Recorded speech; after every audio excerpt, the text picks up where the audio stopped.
Chapter 12:10. After hearing Mr. Lu's words, Huang Hua fell silent. She clearly understood the meaning behind the words, those people. If it weren't for the Starfall incident, we would have gone to Lubeck. I can only say that it's fate. They were lucky enough to win the bet. Mr. Lu rode on his horse and held his sword behind his back. He cupped his hands toward the carriage and said, "But don't worry, Second Mississippi. Since the Phoenix King has entrusted your safety to me, I will definitely protect you. I believe in Mr. Lu." Huang Hua nodded slightly. Mr. Lu then bid farewell and left. However, after leaving the carriage he did not go far. Instead, he rode his horse and chased after Brando, who was not far ahead. "Mr. Lu, please wait." Hearing this voice from behind, Brando was not surprised. He tightened the reins in his hands and slowed down the pace of his horse. He smiled slightly and replied without turning his head, "What can I do for you, Mr. Lu?" Mr. Lu was slightly stunned.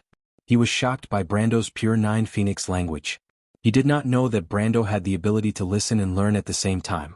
Moreover, this language was somewhat similar to the Chinese of the future. Brando was also very familiar with the grammar and the way of writing. At this moment, although he had just invested some skill points into this language, he was already very familiar with it.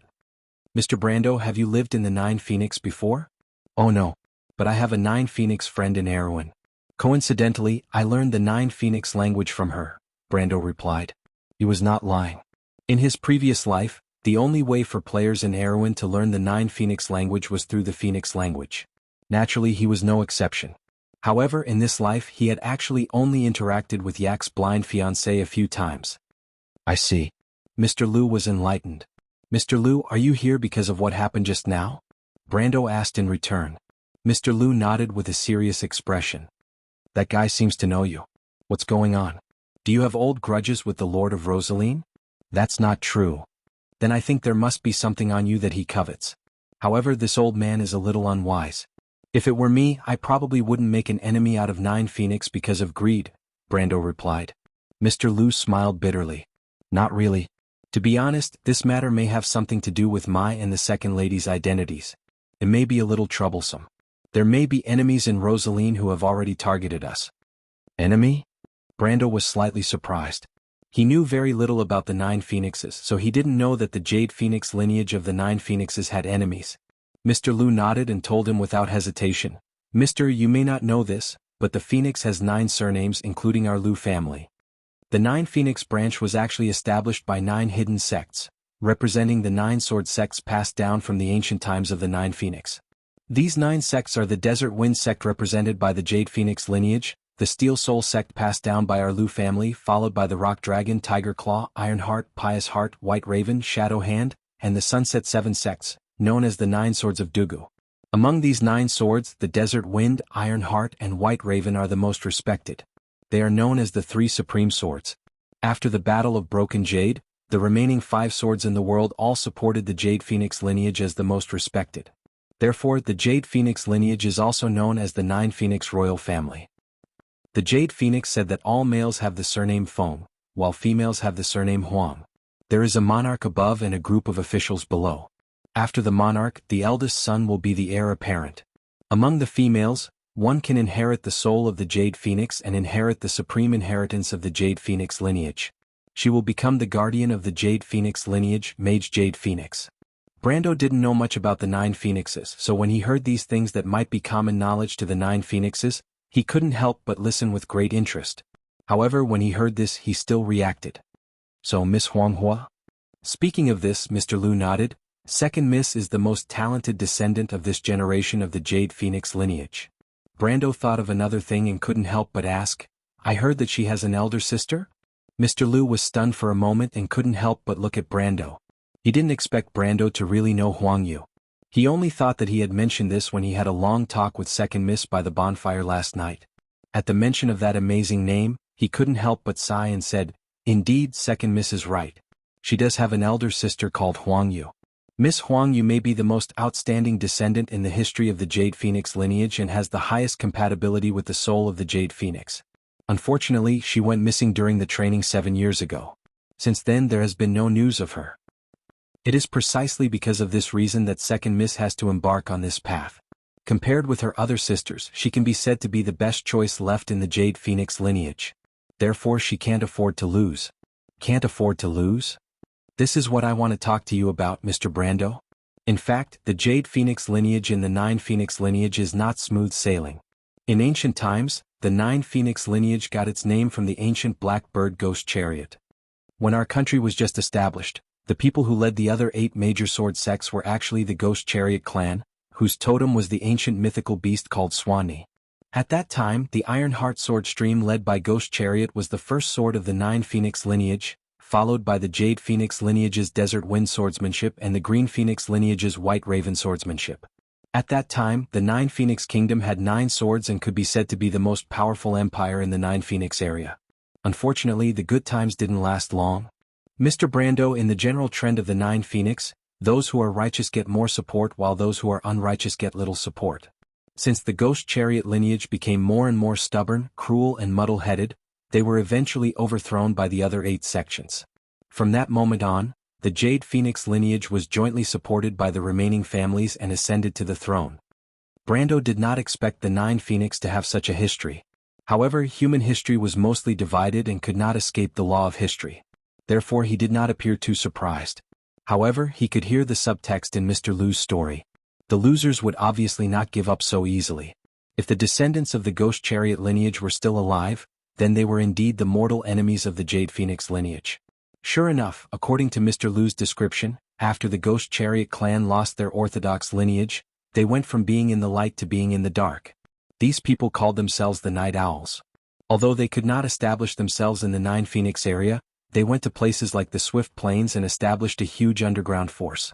In the past 1,000 years, the grudge between them and the Jade Phoenix royal family had been accumulating. In fact, there had been hundreds of battles in the open and in the dark. As early as a few decades ago, the Jade Phoenix royal family joined forces with the Lu family to kill the most outstanding genius of the younger generation of the Ghost Chariot clan. In less than half a century, the Ghost Chariot clan returned the favor. It was widely rumored among the people of the Nine Phoenix that Huang Yu's disappearance was due to the Ghost Chariot clan. Therefore today Huang Huo's training trip had become so important. After the Jade Phoenix clan lost Huang Yu, a once-in-a-thousand-years genius, they could no longer tolerate such a thing happening again. Therefore, according to Mr. Lu, Huang Huo's training trip should have been made an exception and entrusted to him, the most outstanding disciple of the Yunxing sect of this generation, to be her bodyguard. However, among the descendants of the Ghost Chariot, there was a genius who was on par with Huang Yu. Although Mr. Lu had not seen this person, according to the rumors around the Swift Plains and Tiger Strait, this person was comparable to the first generation of the Ghost Chariot clan, the founder of the Iron Heart sword sect. When Brando heard this, he could not help but raise his eyebrows. He thought to himself, another genius. Huang Yu was the chosen one, and her sister seemed to be on par with her. This so-called descendant of the Ghost Chariot seemed to be a genius on par with the former. This era was indeed an eventful one. So, Mr. Lu suspects that the Ghost Chariot is already in front of you and that Rosaline has his eyes on you? Brando asked, but it's a little strange. You just set off from Tormulo. Even if someone leaked the news, they would not be ahead of you. How did the people of the Ghost Chariot know your whereabouts? Mr. Lu shook his head. Clearly he did not understand this point. He only answered, Mr. Brando, the Ghost Chariot lineage has been operating in the Swift Plains for many years and is very powerful. This is also the reason why the Second Lady and I are unwilling to go back to Nine Phoenix through the Swift Plains. Now that they have arrived at Rosaline, it is impossible for us to avoid them. However, I am afraid that I will not be able to fulfill my promise and let Mr. Brando travel with us. What? Brando asked. The grudge between the Ghost Chariot and the Jade Phoenix clan is an internal matter of Nine Phoenix. I'm really embarrassed to let you get involved.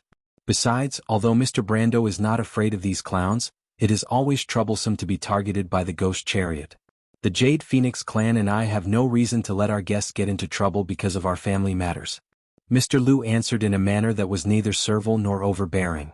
This answer made Brando look at him in a new light, so much so that his impression of Nine Phoenix became much better. No matter what, this calm integrity was much higher than the Wone nobles that he had seen before. However, he did not comment on this. Although he wanted to help, he did not need to make a solemn vow. However, the chaotic situation in the Swift Plains and Nine Phoenix that Mr. Lu mentioned made him a little worried. After all, the Nine Phoenix kingdom was not stable. In Mr. Lu's words, it was actually because of the competition for the throne that caused the outer regions of Nine Phoenix to be so turbulent. Thinking of the bloody competition for the throne in his memory, Brando had to reconsider his plan to go from Nine Phoenix to Erewhon. After all, Erewhon was facing the invasion of Madara and the arrival of the Twilight Will. He did not want to be involved in these disputes. In fact, he did not have much time to waste. He thought for a moment before asking, "Mr. Liu, do you want to go to Nine Phoenix?" Then he asked, "Mr. Liu, if I want to go from Rosaline to Nine Phoenix and then return to Wond, which route is the most convenient?" Going through Madara might be an option, but it was always a last resort. Unlike what people imagined, crossing the Sea of the Dead Moon was definitely a huge project. The territory of Black Rose and Bramanto stretched for tens of thousands of miles, and there were exits in all directions. After the war, Slate descended and re-established the order in Wond. Relying on the method of determining direction in the past was likely to be troublesome. If one did not prepare in advance, no one knew where they would end up. Not to mention the other troubles that one would encounter during the trip. Chapter 12:11. So Mr. Brando only wants to use Nine Phoenix to return to Wond, Mr. Liu said. Then you don't have to go to Nine Phoenix. Elm Harbor also has merchant fleets going to Erewhon, Lubeck and other places. Where is Elm Harbor? At Green Jade Hills. Rosaline has ships going there. That harbor is at the northern end of Taowu Strait, close to the Sea of Dim Light. It is ruled by a group of people from Nine Phoenix. Every March, April, September, and October, a large number of merchant fleets going to Lubeck, Madara, and Erewhon gather there with the help of the ocean currents. Is that place also under the influence of the ghost chariot? Mr. Liu was slightly stunned. He raised his head and used his remaining eye to look at the young man in front of him, only to see a confident expression on his face. As he tried to figure out the meaning of these words, he replied in a low voice, "Mr. Brando, the ghost chariot is fully developed outside of Nine Phoenix. They also have influence in Green Jade Hills, but they can't control everything because that place is very complicated. It is the headquarters of the Pious Heart sect and the Stone Dragon sect. The Red Jade Guards of the Scorching Sun Holy Temple protect the harbor.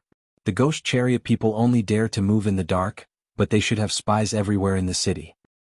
In that case, since Green Jade Hills is under the control of the Pious Heart sect and the Stone Dragon sect, it should have a much closer connection with Nine Phoenix than Swift Plains." Mr. Liu nodded. Green Jade Hills is actually Nine Phoenix's default sphere of influence in Taowu Strait. It is not only connected to Nine Phoenix by sea. In fact, there is also a land trade route through the Deep Stone Mountains. In March, Second Miss and I used this route to reach Elm Harbor. Is this route very dangerous? Brando asked. Not really, but it is not as convenient as the sea route.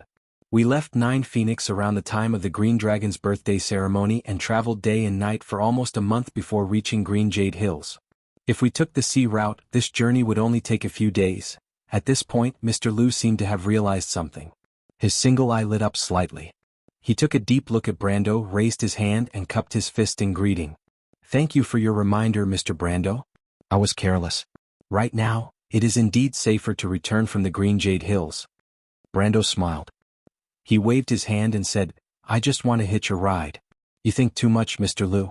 However, I don't have anything valuable on me. In exchange, I will help you deal with those ignorant rascals." Mr. Liu was stunned when he heard this, and then he couldn't help but be overjoyed. He quickly flipped over and stood below the horse, bowing deeply to Brando. In his heart, he only knew that the so-called ship fee was just an excuse. Last night, when he saw the young man dealing with the monsters, 2 swords suddenly appeared in his hands. This proved that the other party must have a space-related storage item. How could such a person not be able to afford the fare? Therefore, when the other party said this, it was clear that he just wanted to help them. Mr. Liu was sincerely grateful because he knew better than anyone else the strength of this young man in front of him. Although he didn't know whether this young man was stronger or weaker compared to his teacher, he was at least a figure of the same level. A person who had reached the realm of Path, Supreme Realm. Such a person would rarely be tempted by external objects, so how could he easily make a move? He didn't know that Brando had only taken 2 years to reach this stage. He only knew that it was already a great honor for them that the other party could make such a request. His reaction gave Brando a shock. Although Brando did have a special favorable impression of the nine-headed phoenix and said this to help the two of them, his primary goal was indeed to hitch a ride. This was because he definitely wouldn't change his itinerary just to help the other party. Moreover, he didn't have the time to do so at the moment. However, compared to going to Rosaline to look for a ship, of course, it was more convenient to take the ready-made ship of the nine-headed phoenix royal family. As for the trouble of the Lord of Rosaline or some ghost chariot, did he need to care? He didn't want to be involved in this dispute, but that was based on the premise that the other party didn't find trouble with him. However, judging from the reaction of these knight, the ghost chariot obviously colluded with the Lord of Rosaline. They wanted to wait for Mr. Lu and Phoenix Fire in Rosaline City. Obviously, they would not only detain the nine-headed Phoenix royal family's ship, but they would also seal off the port. Since this was the case, he had to leave the port and head to U Harbor. Anyway, he would have a conflict with these two groups sooner or later, so he might as well help Mr. Lu and Phoenix Fire. Everyone had the same goal, so why not? Thinking of this, Brando also dismounted and helped Mr. Lu up. He said, "Mr. Lu, you don't have to do this. Since the ghost chariot has its eyes on you, they will definitely instigate the Lord of Rosaline to detain your ship and seal off the port. I'm only helping myself by helping you." Mr. Lu quickly nodded. He wasn't a sentimental person, so he only cupped his hands again to Brando to express his gratitude. At the same time, he thought of something and said, "Since the ghost chariot discovered our whereabouts in Rosaline, they will definitely be able to guess our next itinerary. They might even intercept our fleet in the open sea. If it wasn't for Mr. Brando's reminder, I'm afraid the second miss and I would really be in trouble this time." "If we head to U Harbor, will they also intercept us?" Brando asked with a frown. "It's not a big problem. They probably won't expect us to turn back. In fact, it was an accident that we were stopped by them in Rosaline. If it wasn't for the Starfall disaster, the second miss and I would have passed through Madara to travel to Lubeck." Mr. Lu waved his hand and answered calmly. After hearing this, Brando's heart skipped a beat. He suddenly asked, "In that case, you are heading to Madara from U Harbor?" Mr. Lu was stunned by this question. He probably didn't understand the meaning of Brando's question, but he still nodded and said, "Yes. Although we can also head to Lubeck from U Harbor, the Jade Phoenix lineage's training requires us to practice physically. Therefore, the second miss and I originally planned to cross Madara." "Then, can the spy of the ghost chariot in U Harbor determine that your ship is heading to Madara?" "No." Mr. Lu didn't expect Brando to ask this question. He shook his head and said, "The ship left in U Harbor is also the Huang family's own ship, not a merchant ship. We usually redraw our route after we go out to sea. The spy left in U Harbor definitely won't be able to guess where we are going." "Then could there be a spy on your ship?" Brando asked again. "Spy?" Mr. Lu frowned but still shook his head and said, "Even if there is a spy, he won't be able to send back information because the ship is still anchored in Sopa Latch." Brando knew that Sopa Latch was the name of a port in Madara, but he was not interested in this name. He replied, "In that case, you shouldn't have leaked the information before leaving U Harbor." Mr. Lu nodded. "I think so too. Then I have to remind you that the ghost chariot might be in cahoots with Madara." Mr. Lu was shocked. He subconsciously blurted out, "You mean the ghost chariot found out about our itinerary through Lesotho?" "Who's Lesotho?" "It's a lich. It's the Lord of Sopa Latch." "No." Brando shook his head and said, "You misunderstood me. I'm talking about Madara, not a lord." "What's the difference between them?" Mr. Lu's only eye showed a hint of confusion. In his opinion, the Black Rose of Bramanto was formed by independent undead lords who hated each other. Although there was no lack of unusual creatures like the Dark Nobles of the Sea of Dead Moons who formed an alliance, that was only to fight against the strange creatures. A united Madara was obviously not within his scope of understanding. Brando understood that the Nine Phoenixes' understanding of Erwin, Cruz, and even Saint Tassol might be far better than their understanding of the Colossus beside them. This was caused by the difference in the lag between the transmission of information by land and sea.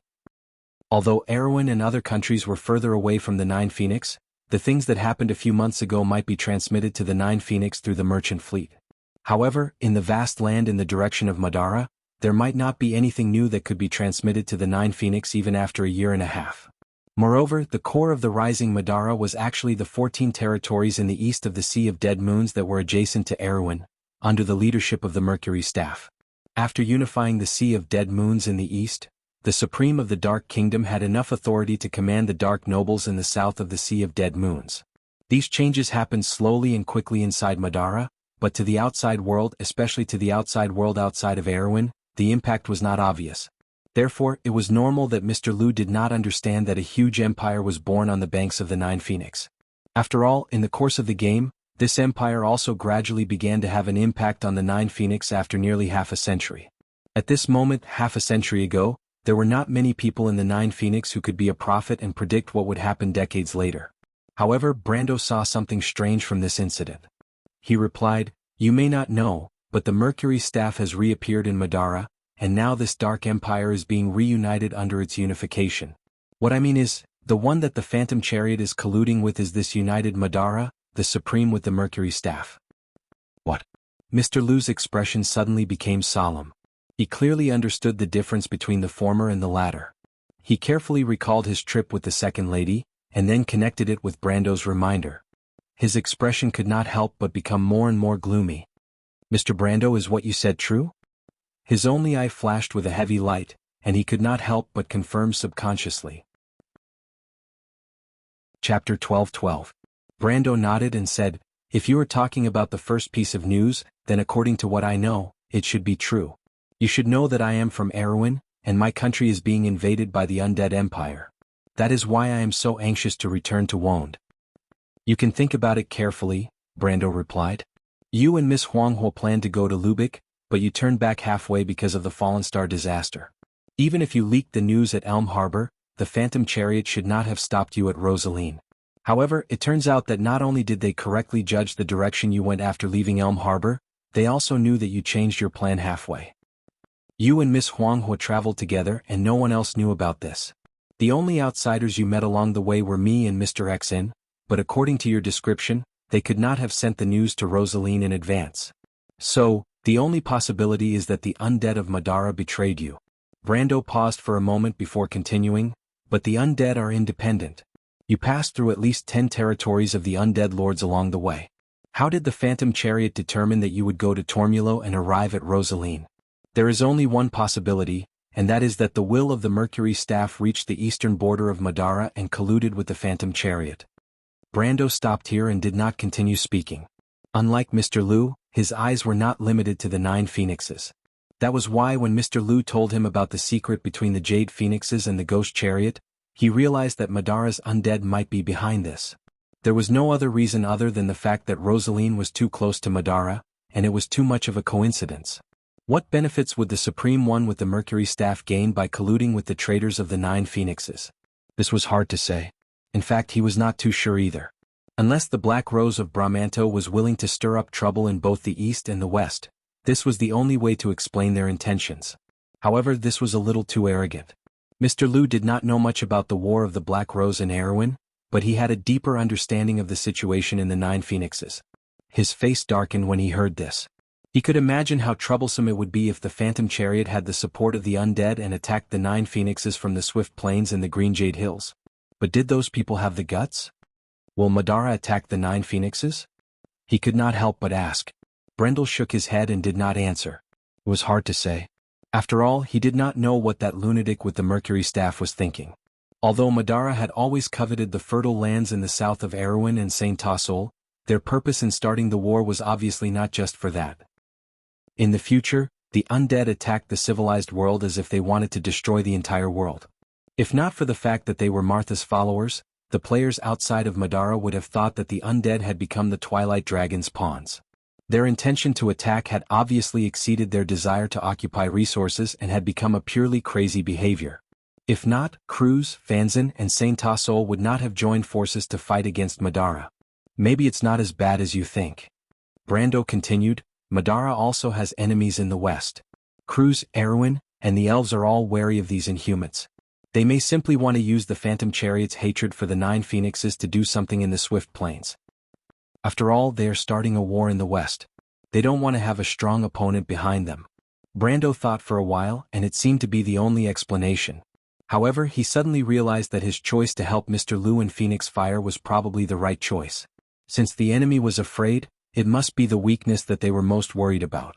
If he could rope in the 9 phoenixes, perhaps Madara would not be able to invest all of their forces in the west. At least, it would be good to attract the attention of the Dark Empire. Mr. Lu nodded. He was not an indecisive person. Anyway, no matter what the undead were up to, the most important thing now was to escort the second lady back to the 9 phoenixes. The Jade Phoenixes could not afford to lose another heir. The Phantom Chariot's trick was naturally much better than hiding it in the dark. Thinking of this, he could not help but be grateful for Brando's reminder. If not, The Nine Phoenixes would only realize that there was a huge undead empire behind their opponent when the phantom chariot started moving. Mercury's staff. He secretly remembered this name in his heart. But at this time Brando thought of another thing. He suddenly asked, "Mr. Liu, you and Miss Phoenix Fire originally planned to cross Madara to go to Lubeck. So, you should have a map of Madara?"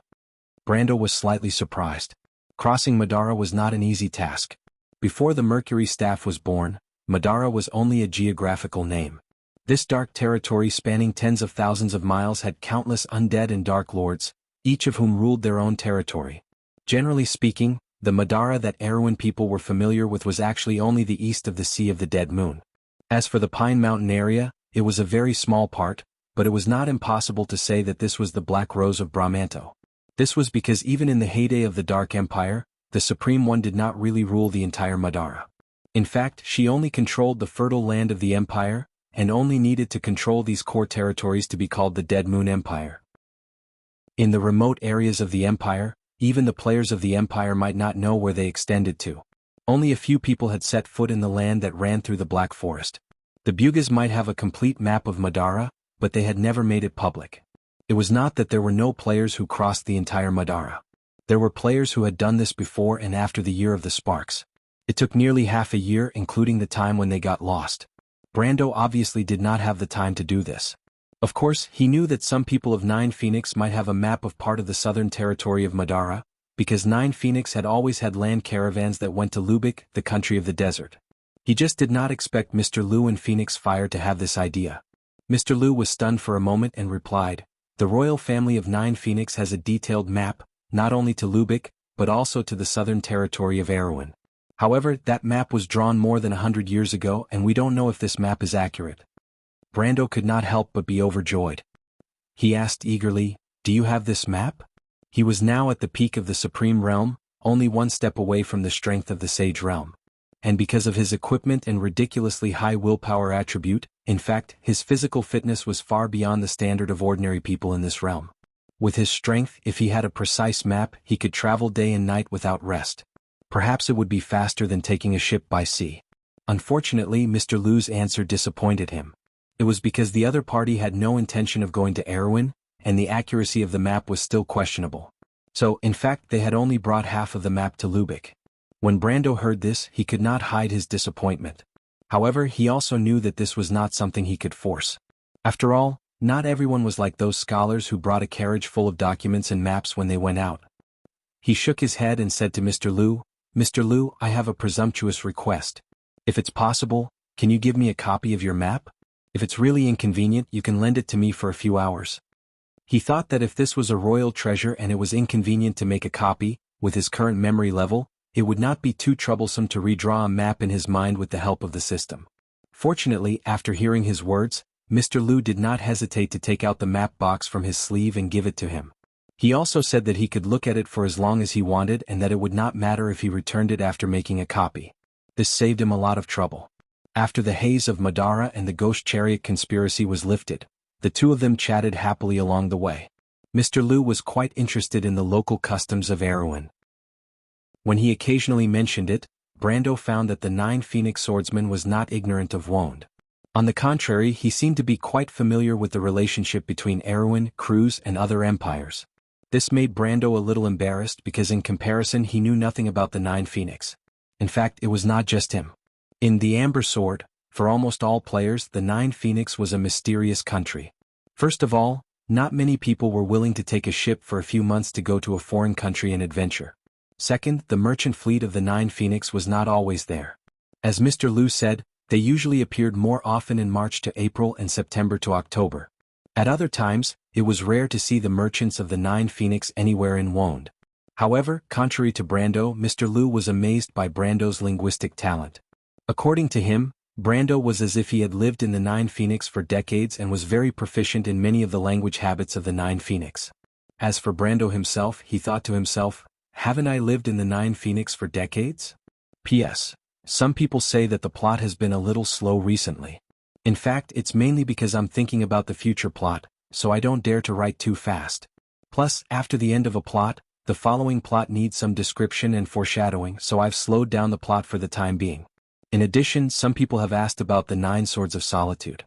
It's like this: the 9 Phoenix was originally set up when the Amber Sword was first formed to introduce the expansion of D&D. In fact, there was originally a setting of the Cloud Nation, but I cut it. Therefore, the 9 Phoenix itself is built on this expansion book.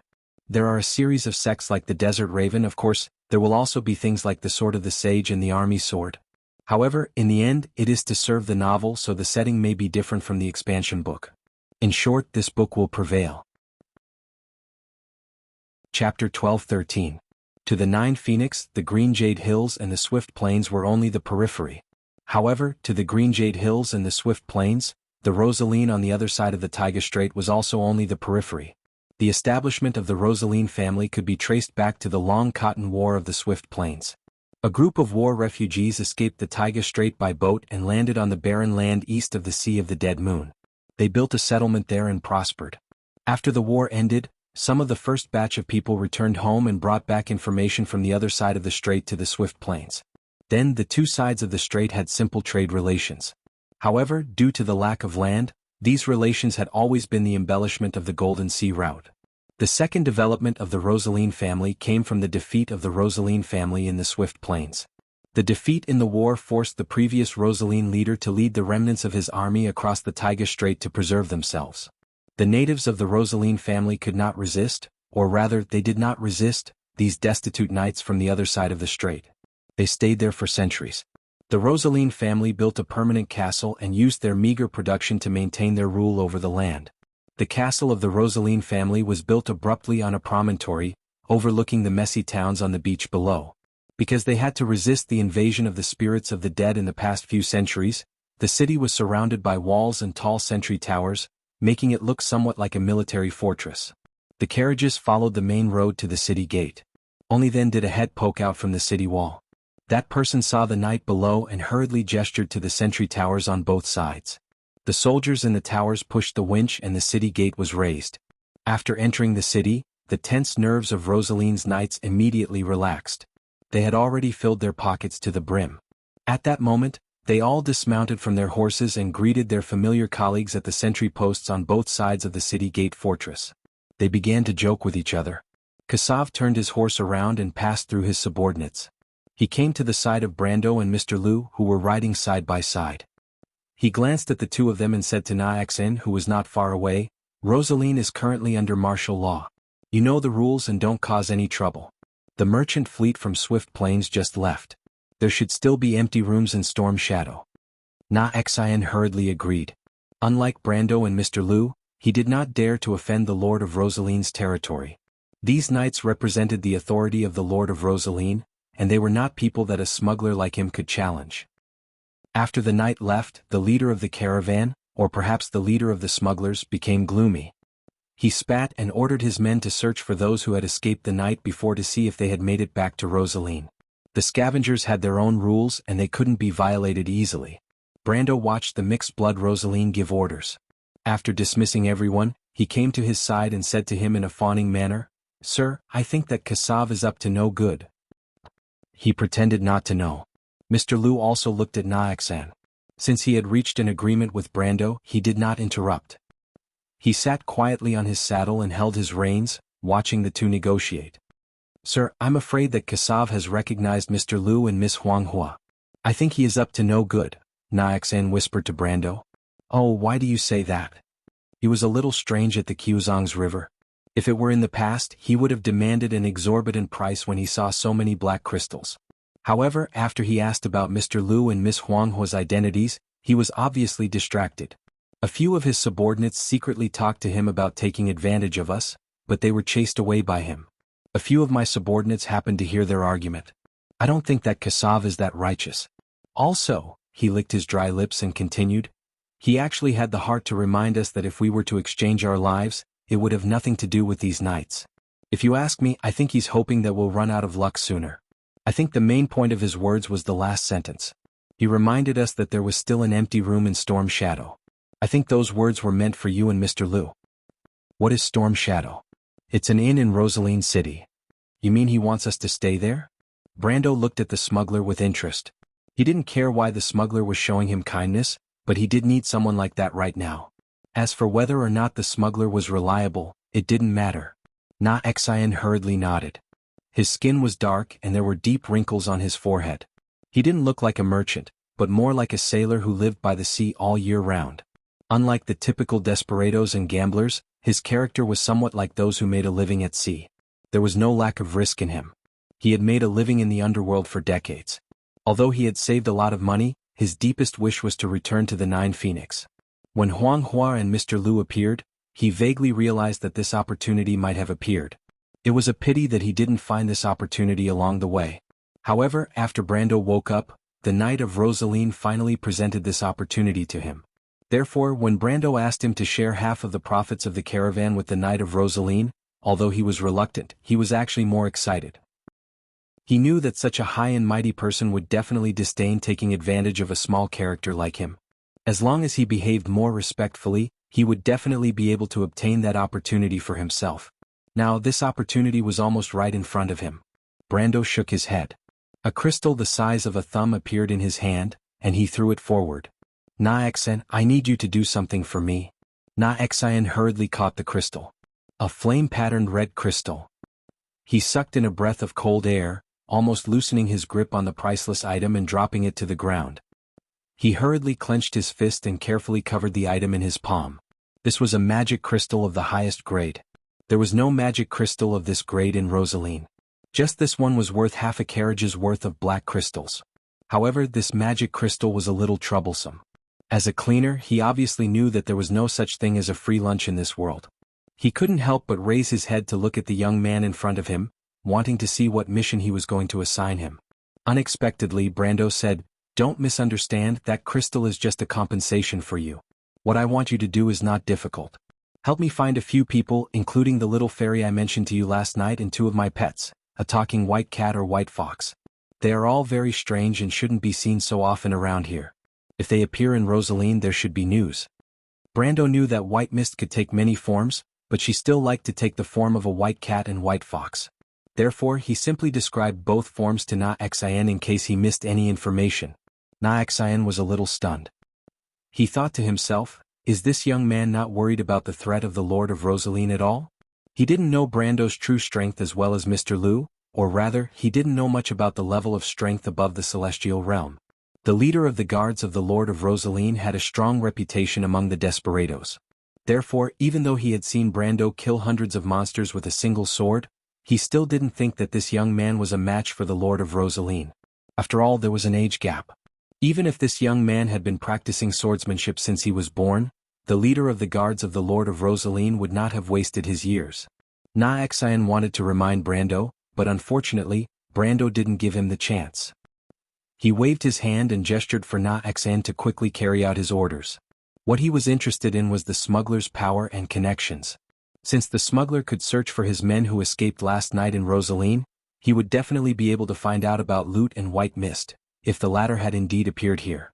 This mission didn't require too much loyalty, and he didn't care if the person carrying it out was reliable or not.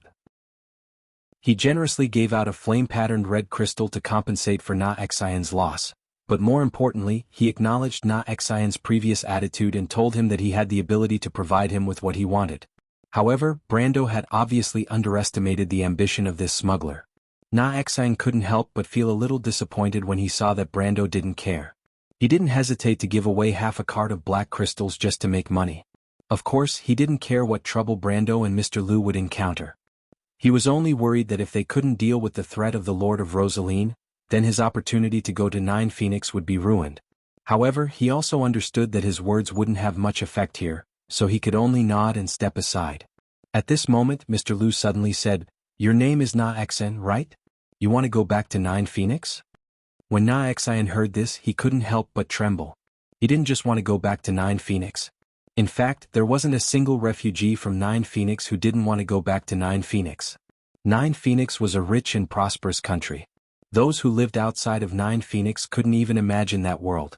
It was just that they couldn't go back to Nine Phoenix. In fact, other than merchants or nobles like Mr. Lu and Huang Hua, most of the others had no choice but to leave Nine Phoenix because they got into trouble. Unless they were recommended by someone with status, people like Na Xian would never be able to return to Nine Phoenix.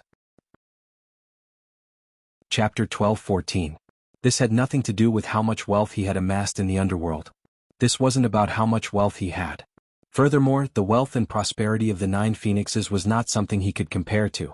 Very few people knew that the Swift Plains, Green Jade Hills and Rosaline's paradise in the hearts of the people was actually a country with strict rules and laws set by a few hidden families. Mr. Lu nodded at him. Do your best to help Mr. Brando. I understand what you mean and I will find a way to get you on board. Naoxen did not expect to receive such a promise, and her eyes shone brightly, as if she was brimming with boundless energy. She cupped her hands towards Brendel and Mr. Lu and said, Then please leave it to me. As long as Mr. Brendel's friends or pets appear in Rosaline, I will find a way to obtain news of them. Brando suddenly felt that it might not be a good thing to make Lady White Fog his pet, but he couldn't say that she was also his friend. In fact, he didn't want too much information about the Dark Dragon's identity and the Witch Empress to leak out. Although the possibility of that happening in the 9 Phoenixes was small, it was better to be safe than sorry. He thought for a moment and called out to Naoxen. Wait, my pets might be just pets but they have bad tempers. Don't treat them as cats or foxes. You better address them as ladies. Otherwise I can't guarantee your safety. Naoxen felt a little strange, but he heard that some overlords in the Swift Plains valued their hunting eagles and hounds more than their own sons. Hence, he didn't think much of it and only thought that it was a quirk of the rich. He nodded to indicate that he would remember it. Mr. Lu sat on his horse and watched the man leave. He then turned to Brando and said, Mr. Brando, you don't understand, right? Brando nodded. He didn't really understand. He thought that smugglers and desperados cared about nothing more than wealth. Although these people would easily throw away the gold, silver and jewelry they earned by gambling their lives to casinos or their lovers, it was precisely because of this that these people, who felt that they didn't have enough money to spend, would always show greedy eyes in the face of wealth. He didn't understand why Xan was so eager to return to the 9 Phoenixes. It seemed that his desire surpassed his greed for wealth. Most importantly, how did Mr. Lu, who was beside him, see through this? However, Mr. Lu smiled and replied somewhat proudly, There are no fugitives who don't want to return to 9 Phoenix. If Mr. Brando can visit 9 Phoenix one day, perhaps he will understand this point. Brando could only nod in agreement. He had never been to the 9 Phoenixes, so he naturally did not know what that mysterious kingdom was like.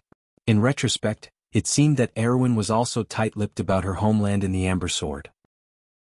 Very few Erwin players got detailed information about the 9-headed phoenix from her. At this time, Huang Hua, who hadn't shown up for a long time, suddenly lifted the curtain of the carriage. She gently knocked on the window to attract the attention of Brando and Mr. Lu. Mr. Brando, are we going to the port next? Mr. Lu looked at Brando. Before this, he had secretly told this lady Brando's decision, so Huang Hua already knew that Brando was with them at this time. However, he shook his head. No need to rush. Didn't you say that there are many empty rooms in the storm shadow? We will go there. But won't we fall into the trap of the ghost chariot? It's useless for us to go to the port. Miss Huang Hua, you didn't notice that the outskirts of Rosaline are almost empty. This means that after the attack of the monsters here, Lord Rosaline has made preparations. He wants to evacuate most of his people from here, so he needs a large number of ships. So even if there is no ghost chariot, he may have already detained all the ships in the port. He shook his head and replied. Of course, if there was no ghost chariot behind Lord Rosaline, Huang Hua and Mr. Lu might still be able to get their ships back if they revealed their royal identities. However, it was obviously impossible now. This was also the reason why he did not seem to be too anxious. Sailors were needed to go out to sea. No matter how powerful he and Mr. Lu were, they could not make an entire ship move out of nowhere. Huang Hua nodded as if she understood something. It was not that she did not realize these problems, but she was focused on her own training and left these problems to Mr. Lu. Can't we go to other inns? The trading fleet from Swift Plains should have just left Rosaline less than a month ago. The inns here should not be too crowded, she asked again. Don't bother about the ghost chariot. They are not worth mentioning. We just need to do our own things. The most important thing now is to find a way to contact the sailors on your ship and find out if they are detained on the ship or somewhere else, Brando answered nonchalantly. It was obvious that he did not take the ghost chariot's threat seriously. This domineering answer made Huang Hua's heart surge. Brando's display of strength when he killed the monster was enough to make a footnote to his words. In her young heart that was focused on training, the legendary peerless swordsman should be like this. As the inheritor of the Jade Phoenix Mage, the person she respected the most in her heart was her sister, the genius of the Jade Phoenix clan who had been missing for a long time. She could not help but think that if Sister Huang Yu was still around with her strength, she would also be so heroic. The little girl sighed in her heart. She could not help but look at Brando carefully with her clear eyes before lowering the curtain again. After Kasav left the vicinity of the city gate, his expression immediately changed and became serious.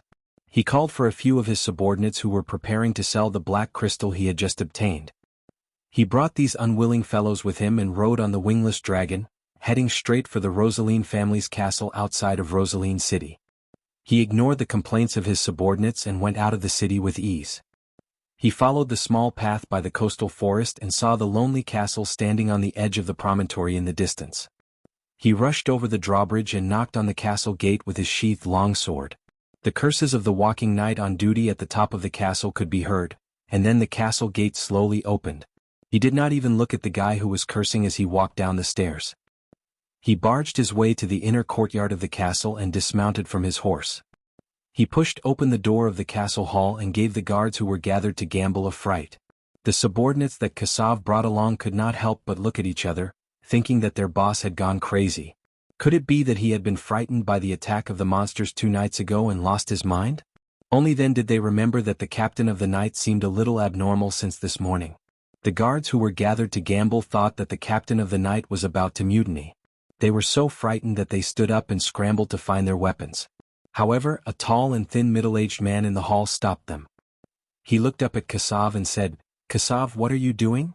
Kasav unfastened the belt of his helmet and took off the metal mask with his head covered in sweat. He casually threw it on the long table and said, "Lord Bobin, I might have discovered something." The tall and thin middle-aged man narrowed his eyes and looked at him. "What, are the monsters gathering outside Rosaline City again?" As he spoke, he glanced at the knights beside Kasav. However, these knights had blank looks on their faces. It was clear that they had no answer to his question. "No, it has nothing to do with that. Do you remember the group of 9 Phoenix people who came to find our Lord that day?" The middle-aged man's expression froze. "What, you mean those people from Ghost Chariot?" "Yes," Kasav replied. "After that, the Lord told us to pay attention to the outsiders in Rosaline, especially those from the 9 Phoenix." He paused for a moment. "I think I've found the main person." "The main person?" The middle-aged man also became serious. "Describe the situation to me." Kasav wiped his sweat and then recounted his encounter with Brando's group at the Quzong's River from beginning to end. He especially described the characteristics and reactions of Mr. Liu and Phoenix Fire in detail. At this time, the knight accompanying him finally understood what had happened and could not help but reveal a surprised and happy expression. Ever since the Lord had gotten close to Ghost Chariot, he had been very concerned about this matter and had offered a high reward for those 2 people.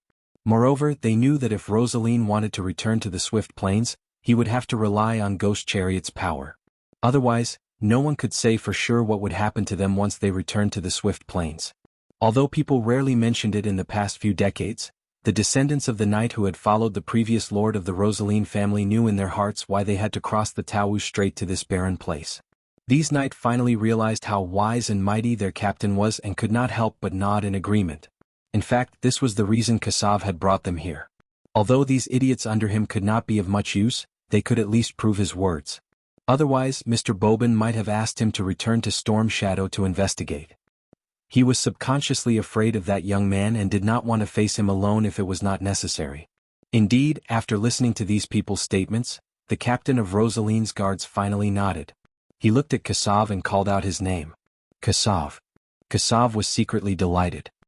He understood that he was being brought to see the Lord. In recent years, due to his old age, the old Rosaline overlord rarely showed himself outside. If he could leave a good impression on Rosaline, he might be able to advance his position. He immediately stood up straight and heard Bobin continue. "His lordship is accompanying Miss Delphine.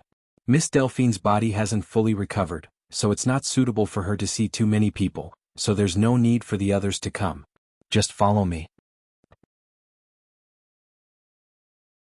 Chapter 12:15. Kasav followed Bobin through a long corridor.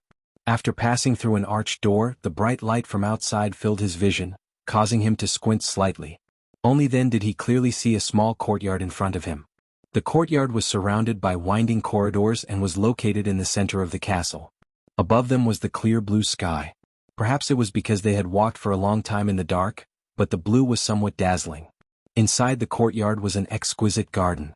He saw two people standing and sitting under the shade of an ancient tree in the center of the garden. One of them was wearing a black silk robe. His hair was white and his body was a little plump.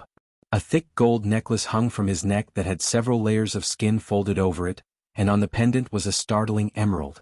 This emerald was called the heart of the ancient tree. It was a treasure that had been passed down in the Rosaline family for a long time. At the same time, it was also the symbol of the head of the family, so the identity of this person was naturally self-evident. Kasav hadn't seen his lord for some time, and only now did he notice that the other party seemed a little older. My lord is already old. It seems that I don't know when he will return to the embrace of the goddess. Kasav couldn't help but have such thoughts. He knew that the old lord had two sons.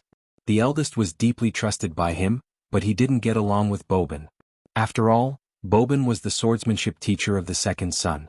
Kasav always felt that the old lord's arrangement wasn't appropriate, but he didn't dare and didn't have the right to say such things. His gaze fell on the young lady sitting by the ancient tree. Even though it wasn't the first time he saw her, Kasav couldn't help but feel dizzy. She was a very special woman. She seemed a little quiet, and her pale face due to her injuries added to her delicateness. Her beautiful black hair draped over her shoulders and white robe without any concealment, making her look so holy that she seemed like a goddess. However, this woman's beauty was very different from the 9 phoenixes. Even though her skin was snow white, her tall and straight nose and purple eyes showed that she wasn't a native of Swift Plains. Perhaps she is a goddess, Kasav could not help but think. Back then, she had descended from the sky with a beam of white light and landed in the courtyard of Rosaline's castle. Even the people from the ghost chariot were attracted to her. The old lord even thought that it was a blessing from the heavens, a good sign even though Rosaline was attacked by the strange creatures not long after that. Of course, no one would link the monster's attack on Rosaline to this weak lady. At most, they would think that it was a hint from Madame Martha to order the Rosaline people to return to the Swift Plains. Otherwise, why would the chariot ghost's power appear in this barren land? The 9-headed bird's power was the king of the underground in the Swift Plains. Kasav looked at the old lord with some jealousy. He dared to swear that the descriptions of the goddess's beauty in the myths were not even 1,000th of the woman in front of him. It was a pity that her beauty did not belong to him. Until now he only knew that her name was Delphian. Subconsciously, the guards in Rosaline's castle had already regarded her as the new mistress of the castle. After all, the old lord's first wife had passed away more than 10 years ago. Other than the lord's eldest son who had some complaints about this, I don't know if our lord still has the ability to do so. Kasav looked at the two of them and could not help but think gloomily. The old lord seemed to be glowing with youth and vitality in front of Delphian. He was talking non-stop about something to please her. When the two of them walked into the garden, Lord Rosaline finally noticed the two of them. He looked at the two of them as if he was unhappy that he had been interrupted, but when he saw Bobin, his most trusted subordinate, his expression softened. My dear guard captain and Kasav, I remember you, young man. How is your poor mount? It was too badly injured. I couldn't bear to see my old companion being tortured, so I gave it a quick death. I buried it outside of Rosaline Harbor. It died in battle here, so its soul should linger on this piece of land. I changed to a new mount, and the new one is to my liking, my lord. Kasav hurriedly took a step back and saluted. That's good. I've seen your loyalty and bravery. No one will dare to question your contributions to the Rosaline family. The old lord had a gentle smile on his face. You came at the right time. The wizard told me that Miss Delphian has recovered well today and can come out of her room to get some fresh air. Delphian looked at the two of them with a puzzled expression, as if there was a trace of a young girl's subconscious vigilance amidst her curiosity. This delicate performance could not help but make anyone who saw it feel a rush of excitement. Of course, other than the tall, thin middle-aged man with a cold face who seemed to have no interest in anything in the outside world. She subconsciously felt that this person was a great threat, but her face naturally showed a shy and polite smile, as if she was a young girl who did not care about the world. If Brando was here to see this scene, he might be so shocked that he could not close his jaw. Was this the crazy woman he knew who wanted to take revenge for her old lover? Or the daughter of the Prime Minister who calmly helped him deal with the Silver Queen? If he happened to see this scene, his subconscious would tell him to keep his distance from this woman. Unfortunately, he wasn't here. Of the 3 men present, other than Bobin, the other 2 men had fallen into this confusing disguise without exception. Kasav hurriedly returned the salute. He swore that he had never performed a knight's salute so nervously and formally in his life. The old lord nodded and looked at Bobin. This middle-aged man did not have any hostility towards Delphian, but he did not care. He was very clear about the thoughts of his most trusted subordinate and asked, "Then, my guard captain, what happened?" While Kasav was recounting the situation at the Kuzong's river, Brando was sizing up the lobby of the Storm Shadow Inn. This was a 4-story wooden and stone inn built by the pier. The square outside the inn was paved with white slabs, and there was an open space for an army to set up. Behind the inn was Rosaline's harbor, which faced the sea. This was a good place for an ambush. It had to be said that the other party was quite good at picking a place, and could be considered a character with some brains. Unfortunately, this was meaningless. Although according to Naak's inn, this was the season when Rosaline's business activities were relatively light, the inn was still overcrowded. It was probably because of the refugees from outside Rosaline City. These refugees were not all poor. A large portion of them were mill owners and manor owners outside Rosaline City. Except for those who had property in the city, the others could not live in shacks like the real refugees.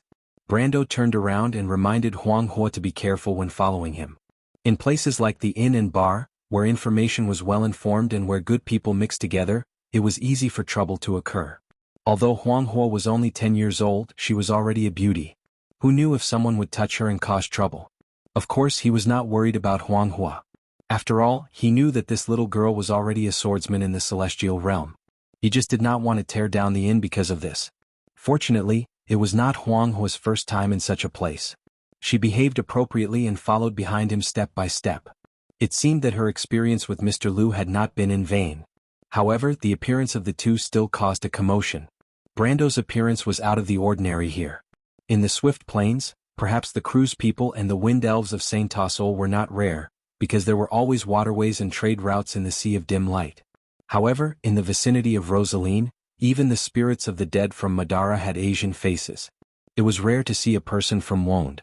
Not to mention, Huang Hua was the apple of the eye of the 9 phoenixes. She had inherited the best genes of the Jade Phoenixes. Not to mention her picturesque features, porcelain white skin and dazzling black hair, she did not fit in with the ordinary adventurers.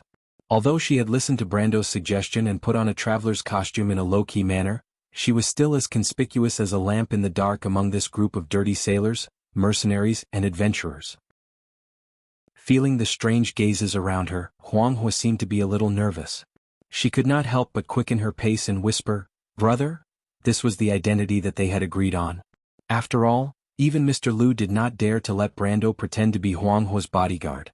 Although Brando himself did not think that there was anything wrong with it. Judging from the age of the two, it seemed that the identity of brother and sister was less suspicious. Moreover, Brando's noble temperament, actually, it was the temperament of a modern person, made it impossible for him to be the bodyguard of a cute little girl, which seemed to be a very promising job. Brando turned around and patted Huang Hua's shoulder, indicating that she did not need to worry. Then, he raised his head and coldly glanced around the hall in the shadow of the storm. An invisible aura suddenly gushed out from his body. The silver lines of law in the air spread out like flickering fish scales. Those drunkards who had just stood up from their seats and were about to stagger in this direction felt as if they had fallen into an ice cave.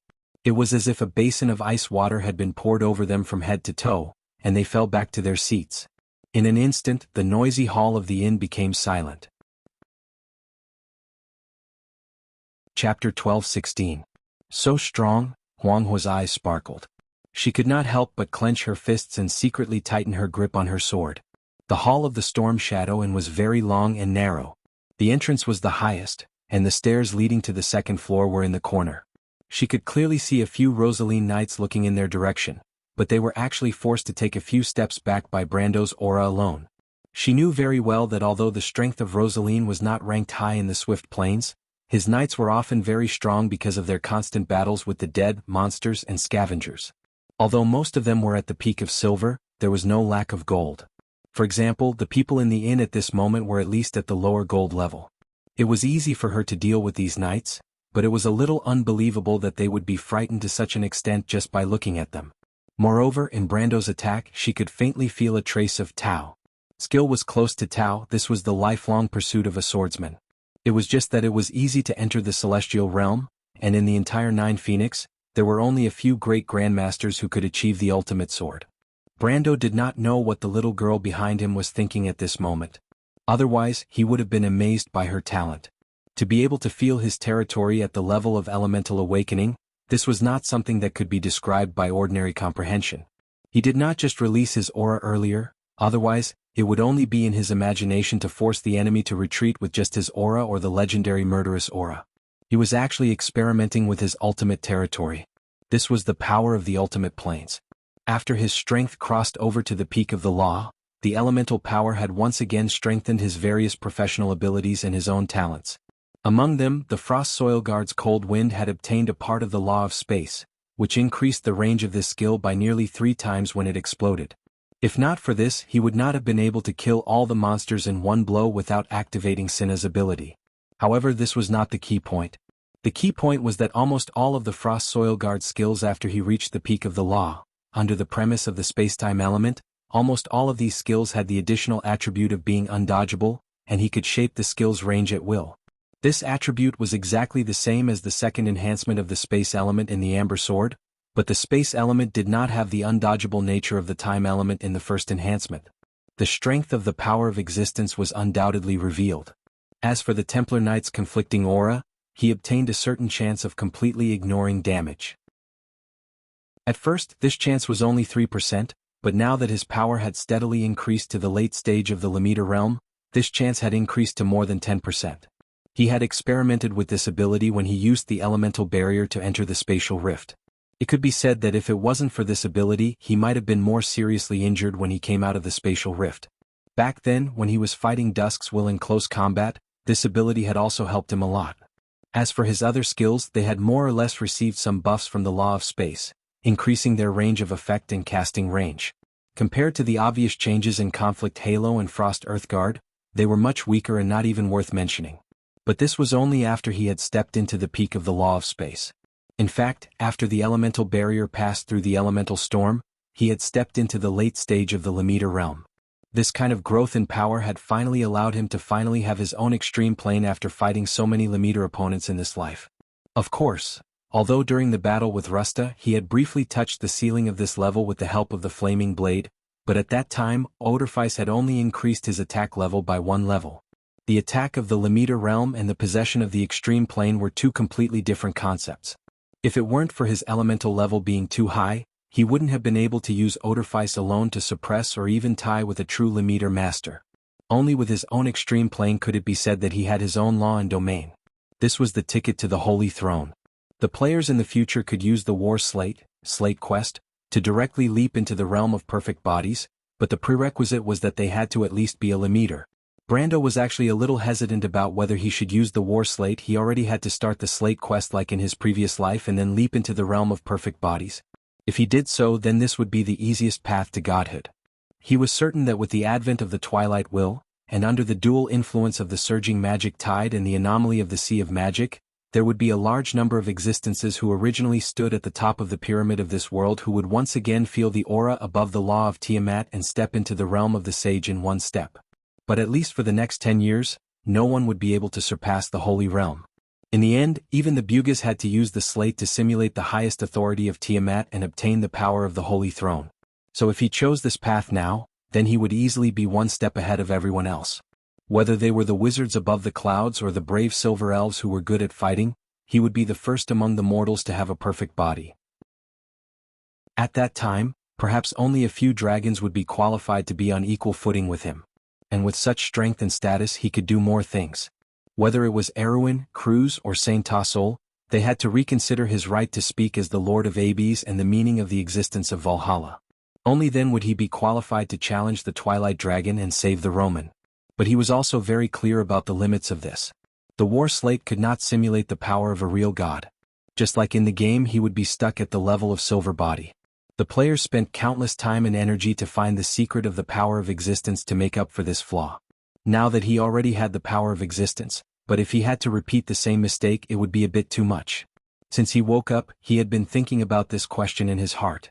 Since he had mastered the power of existence, could he go through the baptism of the Holy Realm and Goddess Irene's Abyss Lake step by step and perfectly cross the last step of the elemental realm without relying on the War Slate and directly achieve a perfect body?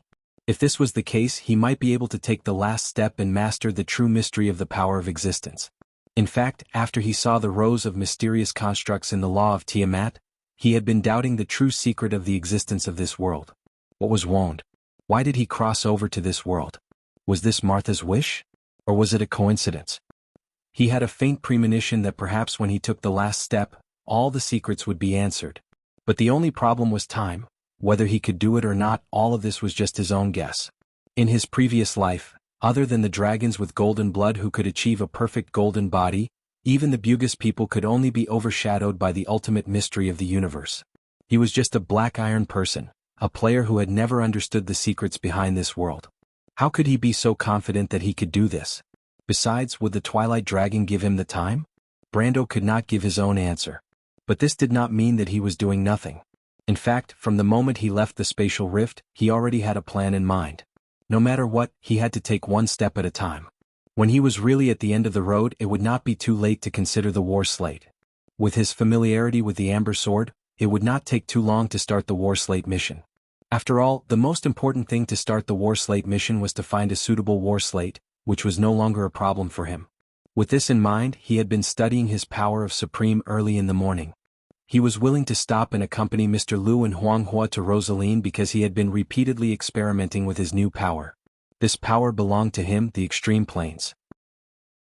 Unlike the elemental elements of players who were at the pinnacle of the laws and elemental truth, which strengthened skills and talents, the extreme planes was particularly important to the elemental realm.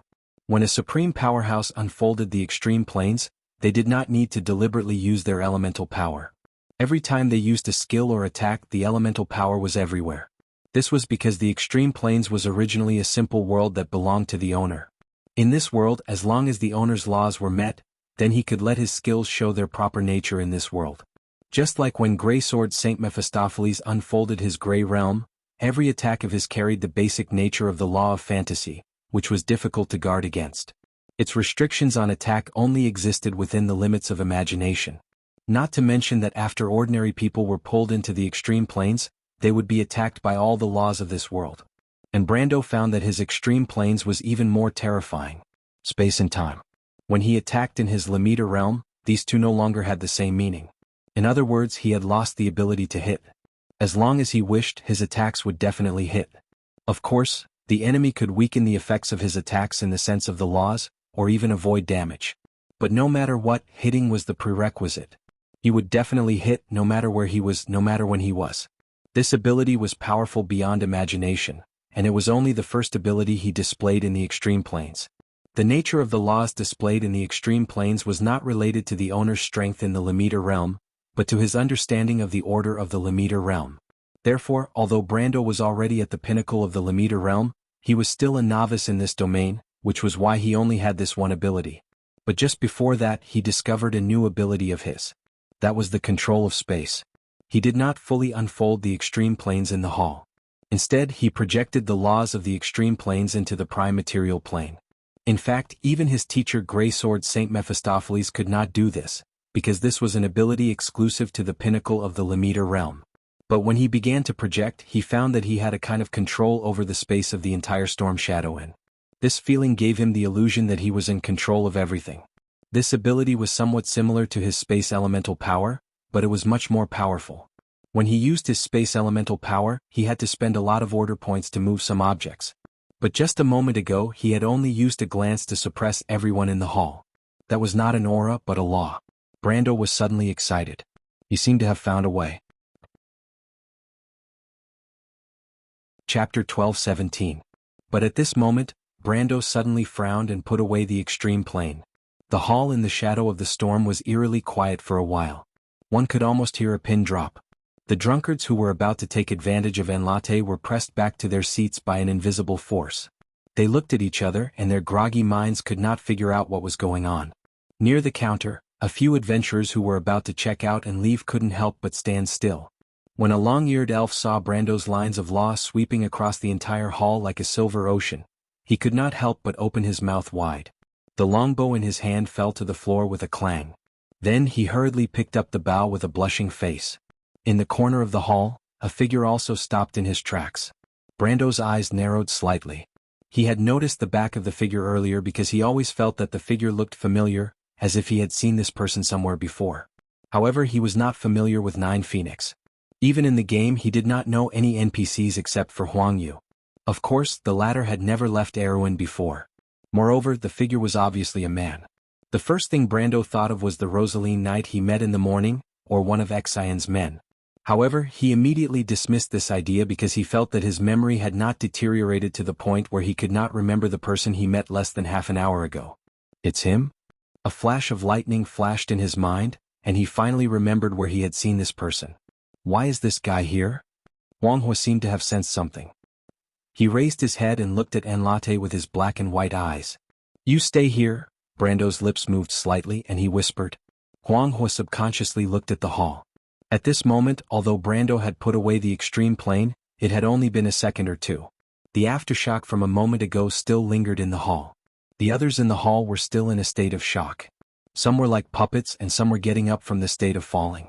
But there was only one person, a guy in a black cloak who was quietly moving towards the stairs to the second floor.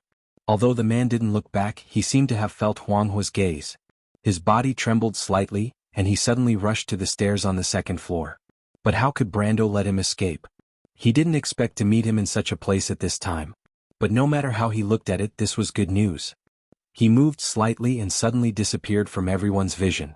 Everyone couldn't help but exclaim. Only Huang Hua, who was standing next to Brando, could see it clearly. She saw Brando appear in front of the man who was running away.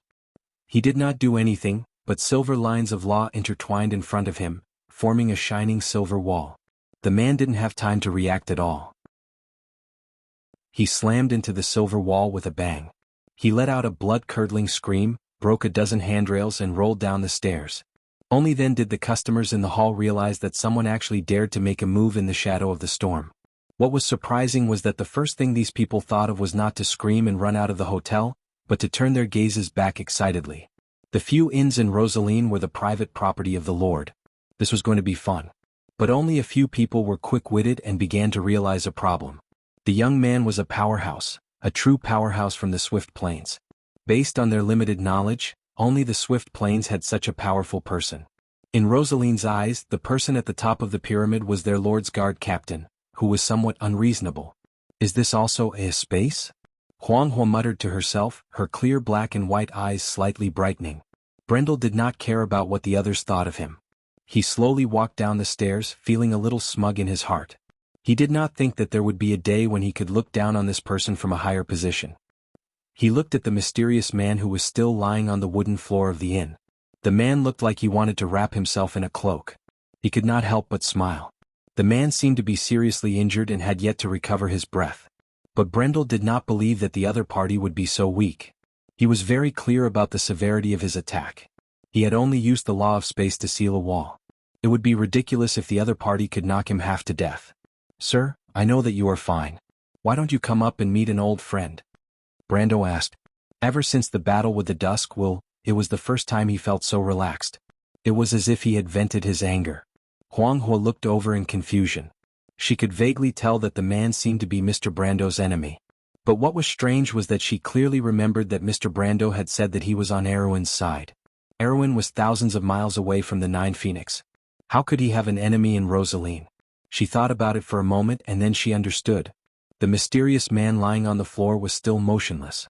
Brando could not help but laugh. He knew the man's temperament. He could not help but snort coldly. You are not a threat to me even if you hide your sword under the cloak. The Rose Tower of the Kosman family is indeed a good sword. Your swordsmanship is also one of the best in the Land of Sorrows. Are you planning to use the seventh sword style of the Death Sword against me? The man suddenly sat up from the ground and threw the sword in his hand to the side with a clang. The sword was about 2 feet long. It couldn't be considered a long sword, but the blade was as black as ink and its surface was like a mirror. Brando's gaze only lingered on the sword for a moment before it fell back on the man. He took off his cloak, revealing a pale, clean and handsome face under the shadow of the hood. My lord, we have not seen each other for a long time. The young man raised his head and looked at Brando.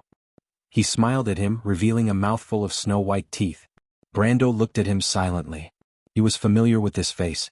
Decades later in his memory, this face still maintained its current youthful appearance. Because he was an eternal dark noble, the years were a parallel line with them. This man was a knight of the land of sorrows and also a dark lord. He was a genius general of Madara, the head of the 3 stars of the Roman Tua, the Black Lord. Or rather, the Black Lord in the history of the Amber Sword, Insursta. Insursta Udutromi Kosman. Insursta was a little creeped out by his stare. He opened his mouth to say something, but Brando reached out and waved his hand. Insursta flew up and slammed into the wall on the side of the inn like a bag of flour. He snorted heavily and swallowed the words he was about to say. Brando's hand seemed to have grabbed Insursta's neck from more than 10 meters away. He slammed his hand down, and the genius general of Madara, who was still stuck to the wall, fell to the ground with a bang. The impact made a hole in the solid wooden floor of the Storm Shadow Inn's lobby. Everyone who witnessed this scene could not help but gasp. The first thing that came to their minds was not that someone dared to destroy the private property of their lord, but how much hatred this young man had for the other party. Huang Huo's eyes also flashed. She gripped her sword tightly and looked around subconsciously.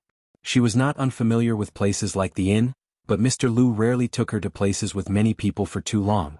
What's more, Brando's sudden move attracted everyone's attention to her. This made the somewhat simple-minded Nine Phoenix Crown Princess feel a little uneasy. Her eyes fell on a few adventurers standing by the counter not far away. Those adventurers were ready to pay and leave early, but Brando's behavior made them a little overwhelmed. They did not know if they should pass by her and go out from the other side of the door. But what if that young man misunderstood? They clearly heard Huang Huo call the young man brother, and they had all seen the latter's strength before.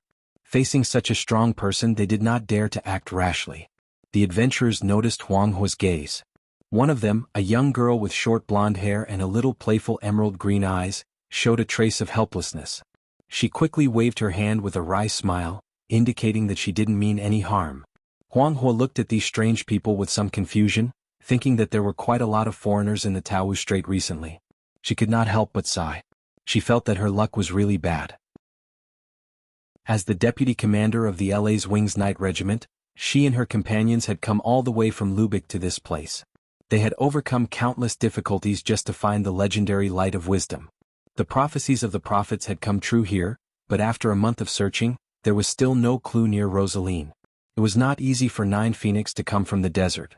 She had planned to go to the Swift Plains to try her luck, but she did not expect that the ship, which was supposed to reach Green Jade Hill before the White Dew ceremony, would be attacked by monsters in Rosaline and be detained. The longer they stayed in Rosaline, the less money they had in their pockets. Everyone estimated that they might have to stay here for a long time. It was not easy to find a cheap house to rent. They had planned to check out from the expensive inn, but they did not expect this to happen just after they paid for the trip. Chapter 12:18. Of course, what made Adney angry was not that the young man would do anything to them, but that the chaos here would definitely attract the city lord's guards, and none of them would be able to escape. Although they were not spies or saboteurs, it was useless against the guards. It would be a lot of trouble anyway, and they might have to spend a lot of money.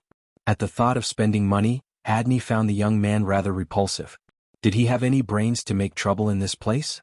Well, in a moment he would know how terrible the wretched old fox lord of this place was. Although the young man was a little strong, he was probably no match for that old fox. When Adney thought about the old fox's right-hand man that they had met, she could not help but feel a little scared. Of course, such thoughts could not be expressed. She forced an awkward smile on her face, and laughed foolishly at Huang Huo, who was not far away.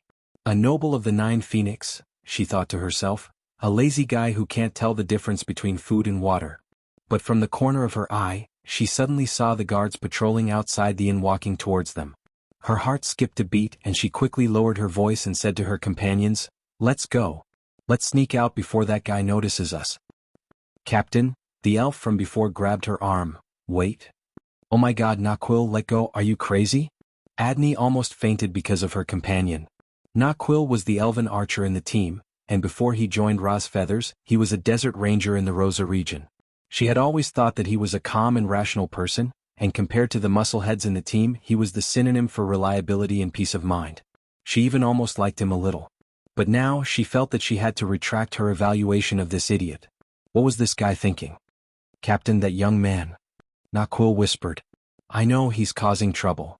Adney impatiently interrupted this damned blockhead. "But we don't want to get involved in this trouble, do you understand, Naquil?" She had already seen the owner of the inn calling for the attendants. They had been here for more than a month, and Adney was very clear that the person behind the inn was actually that unpleasant old man. He was the lord of the city of Rosaline. This was not good. He had to get away quickly. Quill shook his head.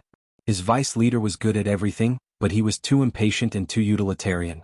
However, if it wasn't for this, the leader wouldn't have arranged for him to join the team. He was the eagle eye of the Rosa Desert and would not leave the Holy Land easily. If not for the Millennium Prophecy, he would not have come all the way here.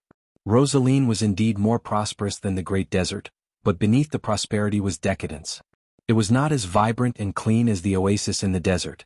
To be honest, as a golden elf, he did not really like human society.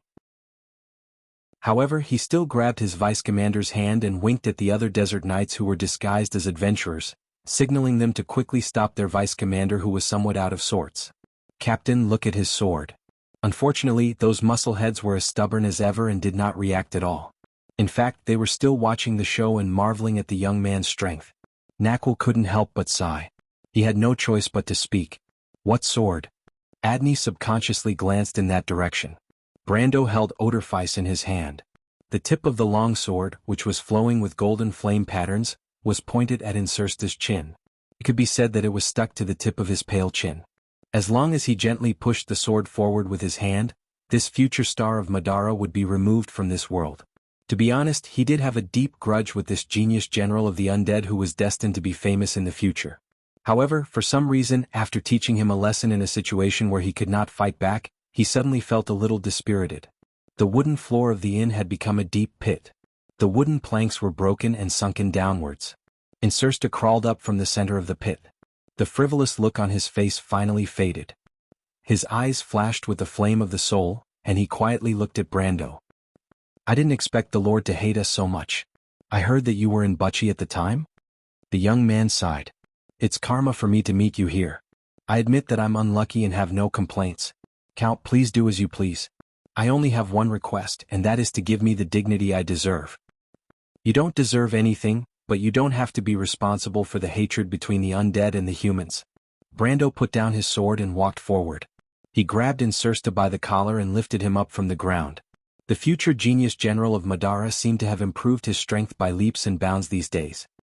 He had faintly shown signs of elemental activation, but he was still unable to move in Brando's hands. "Tell me, why are you in this place?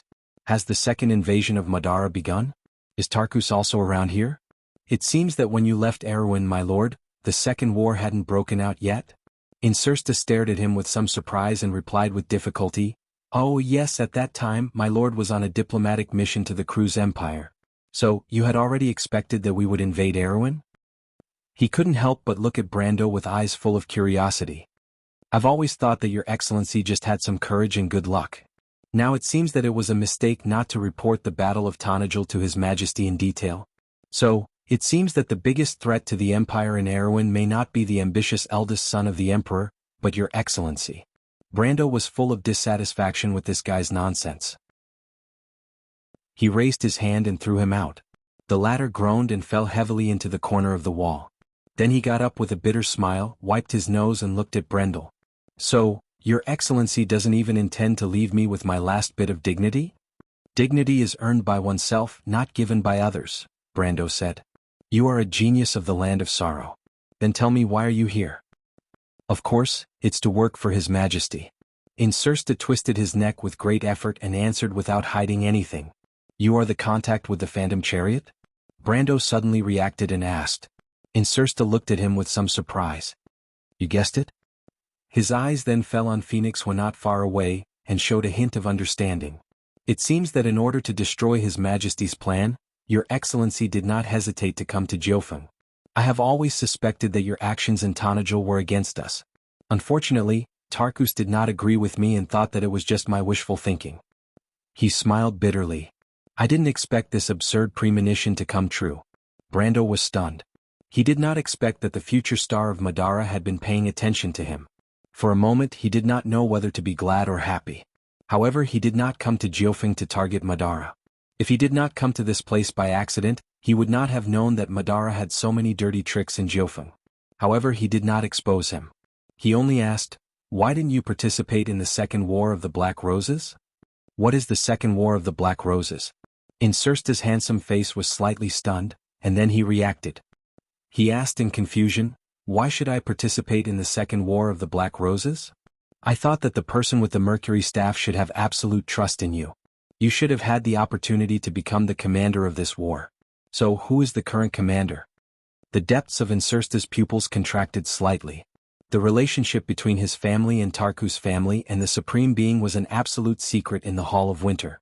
He didn't know how the other party knew about this, but this was definitely the first time that the other party's words had caused his mind to waver. The current commander should be Latios. Apocalypse? That Red Knight? You even know this? Insursta was really shocked this time. How much do you know about us? Brando ignored him. He was thinking about where the problem was. In theory, Insursta should be an Erewhon at this time. The Second War of the Black Roses was the era when he began to shine, but he appeared in Jiufeng at this time. On the contrary, it was Latios who replaced him as the frontline commander. His thoughts continued to wander and he could not help but think of Latios. The other party was one of the 4 Knights of the Apocalypse, the Red Knight. His commanding style was not as agile as Insursta's, and his achievements in history were not as high as the latter's. With him taking Insursta's place to command the invasion of Erewhon, the burden on the princess and Freya should be lighter than in history. Coupled with the power he had developed in Valhalla, Erewhon should have a great chance this time. Even if the Second War ended in a draw or the kingdom suffered a little loss, as long as they could drag it out until the Third War, then at least he could be sure that Erewhon would have the strength to fight. Thinking of this, Brando felt that it might not be a bad thing for him to meet Insursta here, and he calmed down a lot. He came back to his senses and looked at Insursta. "What about Tarkus? He's already your second in command, right?" Insursta was about to say something, but it was at this time that a cry of surprise came from the other side of the hall, interrupting the conversation between the two. The voice seemed to be in disbelief, as if it had blurted out, "Quill, quick, give me a slap. Oh God, is that really the sword of the sun god?"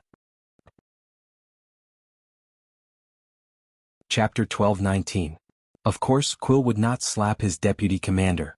In fact, when she was yelling, the guards outside had already entered the inn. At this time, the owner of the inn immediately ignored the waiter he had called and shouted to the guards, "Catch that troublemaker." The guards were stunned for a moment. Then, they raised their spears and prepared to rush in from outside, but they had forgotten the existence of one person. Huang He raised the long sword in her hand. With a flick of her thumb, the cyan steel sword popped out of the sharkskin scabbard with a clang. She grabbed the hilt with her right hand and swung the sword forward. A crescent-shaped flame swept towards the door. Sizzle. The flame landed under the feet of those guards, burning a half-moon-shaped scorch mark on the floor less than an inch away from their toes. It was a warning sign. The guards were just ordinary people. They were not as powerful as Xian. They were so scared that they froze on the spot and did not dare to take a step forward. But just because the guards didn't move forward didn't mean that their knights would. A figure separated the front row of guards. With a loud shout, he wielded his sword with both hands and slashed at Huang He. Huang He had already noticed the knight in the group. She lowered her body and let the sword pass over her head. Her heart was as calm as still water. It was as if everything around her was reflected in her heart. She let the knight's two-handed sword slash at the counter as the owner of the inn screamed in fear. It made a cracking sound and sent wood chips flying. At the same time, the long sword in her hand was as red as fire. She stabbed the knight's chest and abdomen from the bottom to the deck. Clang, clang, clang. After 3 consecutive stabs, the knight was forced to take 3 steps back. He even had to abandon the two-handed sword that was stuck on the counter. After that, he pulled out a short sword to block Huang He's attack. He could not help but turn pale with fright. He could see that Huang He was not weak, but she lacked combat experience. Otherwise, the warning sword would have landed on the guards instead of in front of them. Showing mercy in a place like Rosaline's meant that the opponent was just a novice, a noble swordsman who had never seen blood before. This kind of person would often be flustered when facing fierce attacks because of distractions. When facing an opponent of similar strength, they would not even be able to display 30% of their strength. However, Huang He was not only calm when facing his attacks, but also dared to engage in close combat. When Huang He attacked first, he even had the illusion that he was facing a little girl. Instead of a seasoned mercenary who had no regard for life and death? What he didn't know was that although Huang He had never killed anyone before, she had already experienced countless life and death situations. The core of the path of the Jade Phoenix was the Phoenix's nirvana and rebirth from the jaws of death. Maintaining calm under any situation was the most basic quality. The knight turned pale with fright. Huang Hua instantly sensed that his heart was wavering, which made her a little angry. In her opinion, every battle should be serious and serious. This was the basic respect for the opponent in life. She swung her sword backhandedly at the man's short sword, cutting off the blade of the short sword that had been carved with 3 deep marks. The short sword flew out, spinning in the air and nailing itself to a wooden pillar not far away with a thud. Before the knight could react, Huang Hua turned around and kicked his breastplate. Both the breastplate and the breastplate caved in. The knight screamed and flew out from where he came from, knocking into several guards along with him. There was a loud crash outside the Storm Shadow Inn, which lasted for a long time before it stopped. Huang Hua pursed her lips and looked in that direction silently.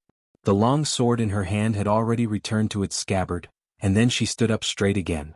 She wasn't surprised by the result. The knight's strength was much weaker than hers, but he dared to be distracted during the battle. She didn't kill him, otherwise he would have been a corpse by now. The atmosphere of this place made her frown. In the 9 phoenixes in the Jade Phoenix clan, there would never be such a blasphemous battle. She wasn't surprised, but the others were. Other than Brando, the inn was almost silent again. Most of the guests in the inn were not fools. Other than the weak inn owner, no one would think that these guards could do anything to the young man. After all, the strength that the young man displayed was at the level of the elemental realm. In Rosaline, the only person who could suppress these elemental realm adventurers and swordsmen from the 9 phoenixes was the lord of Rosaline's guard captain, Bobin. But they didn't expect that the little girl that Brando brought, who looked as delicate as a porcelain doll, would be so strong. The long sword in her hand was quietly sheathed in the sharkskin scabbard, but at this moment, no one dared to think that it was just an exquisite decoration. Adney, who had witnessed this scene, opened her mouth in an O shape. Although she was a little impulsive, this didn't prevent her from seeing the true level of strength of Huang Hua. She was probably only a little bit weaker than herself. She. Adney pointed at Huang Hua and trembled. Is it her, Quill? The elf took off her longbow and shook her head. Captain, pay attention to that young man. What's there to pay attention to? He's not handsome. Adney answered casually, but she was stunned for a moment, then suddenly jumped up and screamed, Oh right, the holy sword of Are. That guy is the bearer of the sun god's sword. At this time Brando pulled Insursta up from the ground. He looked back at the door of the inn. He'd seen Huang Hua's performance earlier and it was remarkable. He could see that Huang Hua didn't have much combat experience, but she was so sharp in her first fight. This could no longer be described as a genius. This little girl is a natural warrior, but she's not necessarily a swordsman. Brando thought. He'd clearly seen that Huang Hua's understanding of swordsmanship was very superficial. At least it didn't match her fighting talent. The second thought in his mind was that Yura wasn't as good as her. Yura was Yak's fiancée, the woman whose real name was Huang Yu. Let's go to your room and talk, Brando said to Insursta, who was in front of him. It's my pleasure. Insursta coughed with a wry smile. Brando hadn't held back at all. Although he was an undead, he was still injured quite badly. He looked at Huang Hua again and asked, She used the desert wind swordsmanship? Brando nodded and said without hesitation, Yes, she's the person Ghost Chariot is looking for. But the information said that she has a guard. Where is that guard? He went to the port. I guess Lord Rosaline has detained all the ships in Rosaline's port. Mr. Liu wants to go to the port to confirm it. Now it seems to be most likely. Where are the sailors detained? Insursta looked at him silently. They should be in the city. No one cares about them. Lord Rosaline just chased them off the ship. As for whether Ghost Chariot has placed any spies among them, he shrugged. It was easy to talk to smart people. This person was indeed the Black Lord Insursta from his previous life. Brando looked at him and suddenly had a complicated thought. If I kill him here, it might save me a lot of trouble in the future. Mr. Earl, you seem to be very afraid of me. Insursta saw many things in his eyes and said, I'm afraid of the Black Rose of Bramanto. There's someone who can make it bloom brightly in the dark, Brando said calmly. If this person is right in front of me, what do you think I should do? I didn't expect the Lord to think so highly of me. I don't know if I should feel honored or afraid. Insursta smiled bitterly again and shook his head. Brando just looked at him quietly.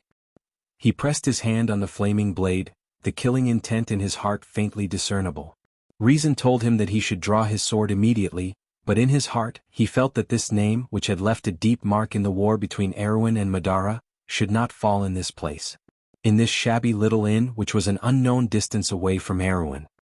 "I'll give you one more chance," Brando suddenly said. "If Lady Martha doesn't think you should die in this nameless place." The soul fire in Incersta's eyes lit up. "My lord, you want to know the details of the war between the undead and the monsters in the wilderness of bones, as well as the motive of the undead to invade Erwin?" Brando looked at him deeply. "Your astuteness makes my hair stand on end as always, Sir Incersta. Soon, those knights will call for more people." Incersta didn't answer the question. "It doesn't matter, they won't disturb me." Adney stood by the counter that was split in half. She watched as Brando brought the handsome young man in a black cloak upstairs. "What should we do? Should we follow?" She turned around and asked, "Did you see it clearly? Is that person really holding the sacred sword of Ra?" "That looks like, but it doesn't look like it either." The knights spoke one after another. "Shut up." Adney no longer had any hope for these people. She watched as the little girl silently walked past them, took out a piece of silver from her sleeve and put it on the counter. She then booked a room for the frightened shopkeeper. It was as if the commotion earlier did not exist, and did not seem to care if the escaping guards would call for more people. Adney did not care either. She looked at the phoenix-shaped silver ingot on the counter with a pained expression. She moved her mouth and wanted to ask the shopkeeper if he knew how much money it was. But Huang Hua had already turned around, parted the crowd and followed Brendel up the stairs, leaving only her back view. Chapter 12:20. Watching Phoenix Hua walk up to the second floor, Adney finally made up her mind and turned around. I'm her companion boss. Captain, don't be like this." Quill pulled her back and whispered to her, "Be rational, we have to leave this place first." The female knight captain stared at the silver ingots on the counter and asked, "Why?" "It wasn't easy for us to find a clue." The elf shook his head and whispered into her ear, "Because it will be troublesome later. We can come back at night. Lord Rosaline has sealed off the port, they can't get out." Okay, I heard you. You don't have to get so close." Adney felt her cheeks burning and pushed him away. "Then what do we do next?" "You decide." Quill nodded and said to the others in a low voice, "That person has the sun god's sword. He must have some kind of relationship with the prophecy. And even if he's not that person, we have to find a way to get close to him and get clues from him." The knight nodded. Clearly they trusted the latter more than they trusted their vice-captain. "Mr. Kasaf." "Ahem," Delphian coughed and asked with concern, "You said there was a foreigner among those gentlemen?" The afternoon sun shone through the trees and landed on the young lady's body. Her skin was so pale that it was almost transparent, as if a gust of wind could blow her away. She was so delicate that it made one's heart flutter. Kasaf couldn't bear to see her like this. He quickly replied, "Those aren't gentlemen, Miss Delphian. You might not know, but they are parasites, villains, robbers and bandits. I'm afraid those who hang out with them aren't good people. They call that person Mr. Brando. Just listen to that name, it's so vulgar and mediocre. It's obviously an alias." A deep light flashed in Delphian's eyes, but it fooled everyone's eyes. She maintained her performance well and said, "Perhaps you're right, Mr. Kasaf." Kasaf felt as if he had drunk a spoonful of ice water on a hot summer day. His entire body felt light as a feather, and he was about to continue the conversation. However, the leader of the guards beside him reminding him that he was not here to please the lady. Instead, he had other important matters to attend to. However, just as he opened his mouth, he was stuck again. He looked awkwardly at Delphian and then at Bobin. Only a few people in Rosaline knew about the cooperation between the Lord and the Ghost Chariot. He did not know if this lady knew about the inside story. Lord Rosaline was stunned for a moment before he reacted. He was about to say something, but Delphine was very sharp. She coughed softly and immediately replied softly, "My lord, please allow me to return to my room to rest." Seeing Delphine's back being supported by the maid, Kassav looked at his lord and could not help but compliment, "What a smart lady. It's not necessarily a good thing for a woman to be too smart, but Miss Delphine is an exception." Lord Rosaline chuckled and said rather proudly, "She's really a fairy-like woman. Only with the help of such a woman behind a man's back can he succeed." Kassav could not help but look in that direction with jealousy. That fairy-like woman had already disappeared from the courtyard. Only Bobin still had a deadpan expression on his face, as if he had not seen what had just happened. After sending the maid away, Delphian carefully closed the door to her room and returned to her desk. She took a few quick breaths, and it seemed that her weakness was not completely faked. She opened the drawer and took out a notebook. Opening the silver lock, she dipped a quill in ink and wrote a few words on it. Suddenly she stopped, closed the notebook and placed it in front of her chest. She was silent for a moment. The pure and innocent expression on her face had long since faded. She raised her head and stared blankly through the wooden lattice window. "Elman, Your Majesty, should I do this?" In a single room on the second floor of the storm shadow near the square, the atmosphere in the room was somewhat quiet. Huang Hua leaned against the window and looked at the two people sitting at the table. Then she looked in the direction of the harbor. After a while she saw a group of guards appear in the square. Then a knight riding a wingless dragon was mobilized from all directions of the square. She suddenly realized that the way she had handled the problem might have caused trouble for Mr. Brando. She could not help but show an apologetic expression. "Mr. Brando. Don't worry, Huang Hua." Although Brando was not by the window, he had already noticed the situation outside. "You don't have to worry about them." Huang Hua held her sword and nodded. Incersta sat in his seat and looked at the two people calmly. "My lord, you should know that I was born in Kosman. When I was 20 years old, I accepted the family ritual because of my outstanding talent. I am the purest kind of dark noble. Before I was born, my family had been fighting with the monsters for decades, until the Mercury staff appeared." Brando listened in silence. Compared to the collusion between Madara and the Chariot Spectre, he was indeed more concerned about the war between the undead and the crystal revealed from Mr. Liu and Xn Jian's words. What was the calamity of Starfall 70 years ago? What was the connection with the fall of the Black Moon 3 days ago? Why did he not know about the century-long war between the undead and the crystal in the south of Madara in the game? The undead were aggressive in their attack on the civilized world, but it concealed their defeat in the south of the Sea of the Dead Moon. Did the Supreme One with the Mercury Staff know about all this?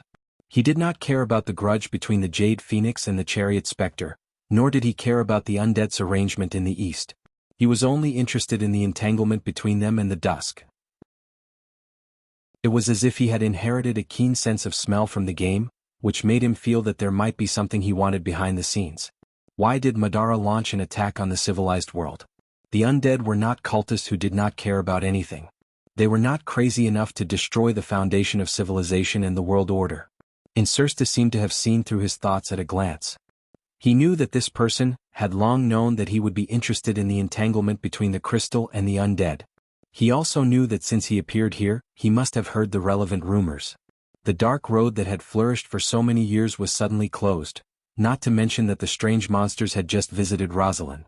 "You and I are the same kind of people, Count?" Incersta saw that his expression changed slightly and explained, "I also wanted to know why the Mercury staff appeared in this era, but when I saw His Majesty, I understood that all this was inevitable." Brando was silent. But when he raised his head again he seemed to have figured out something. "The Earth Legion has already failed, right?" Incersta looked as if he was stuck in a shell, or as if his neck was being grabbed. He looked at him with his mouth wide open. Deep in the eyes of the young Dark Knight, there was a flash of fear for the first time. Brando did not care about him. In his thoughts, the scattered pearls on the ground were connected by an invisible line, forming a complete reality. He had never been so sharp before, but ever since that dream, everything seemed to have changed. 1,000 years ago, at the end of the War of the Holy Saints, the Darkness Dragon sealed the core area of Wond, and at the edge of the world, the war never stopped.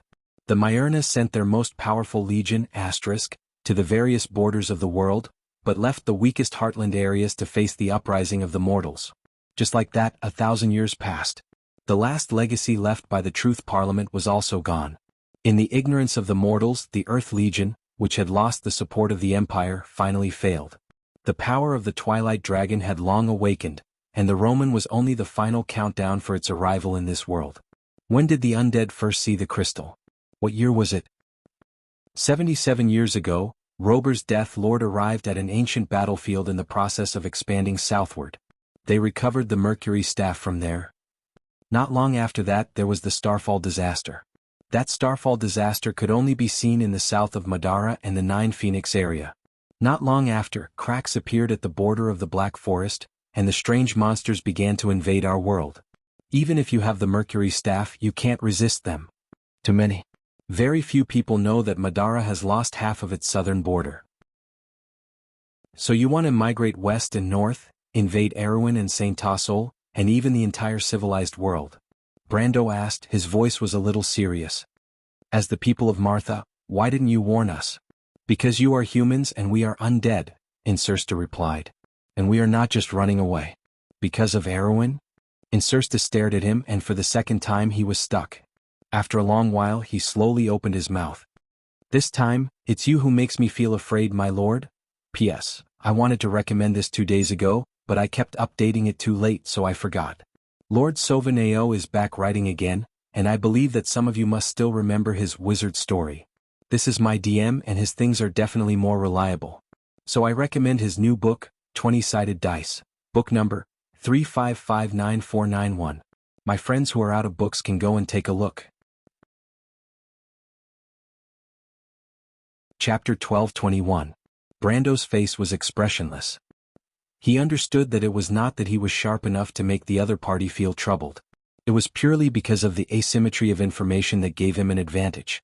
It was precisely because of this that he became even more cautious to prevent himself from inadvertently revealing too much information. After all, in this world, other than the one-eyed man, no one knew better than him what kind of person this person in front of him was. He did not comment on the other party's exclamation. He only asked, "Where is Tarkus?" At this time Huang Huo was pressing her small hand on the window lattice. She saw that a group of guards had crossed the square and surrounded the inn. Seeing the archers drawing their bows, she frowned and raised her hand to lower the shutters.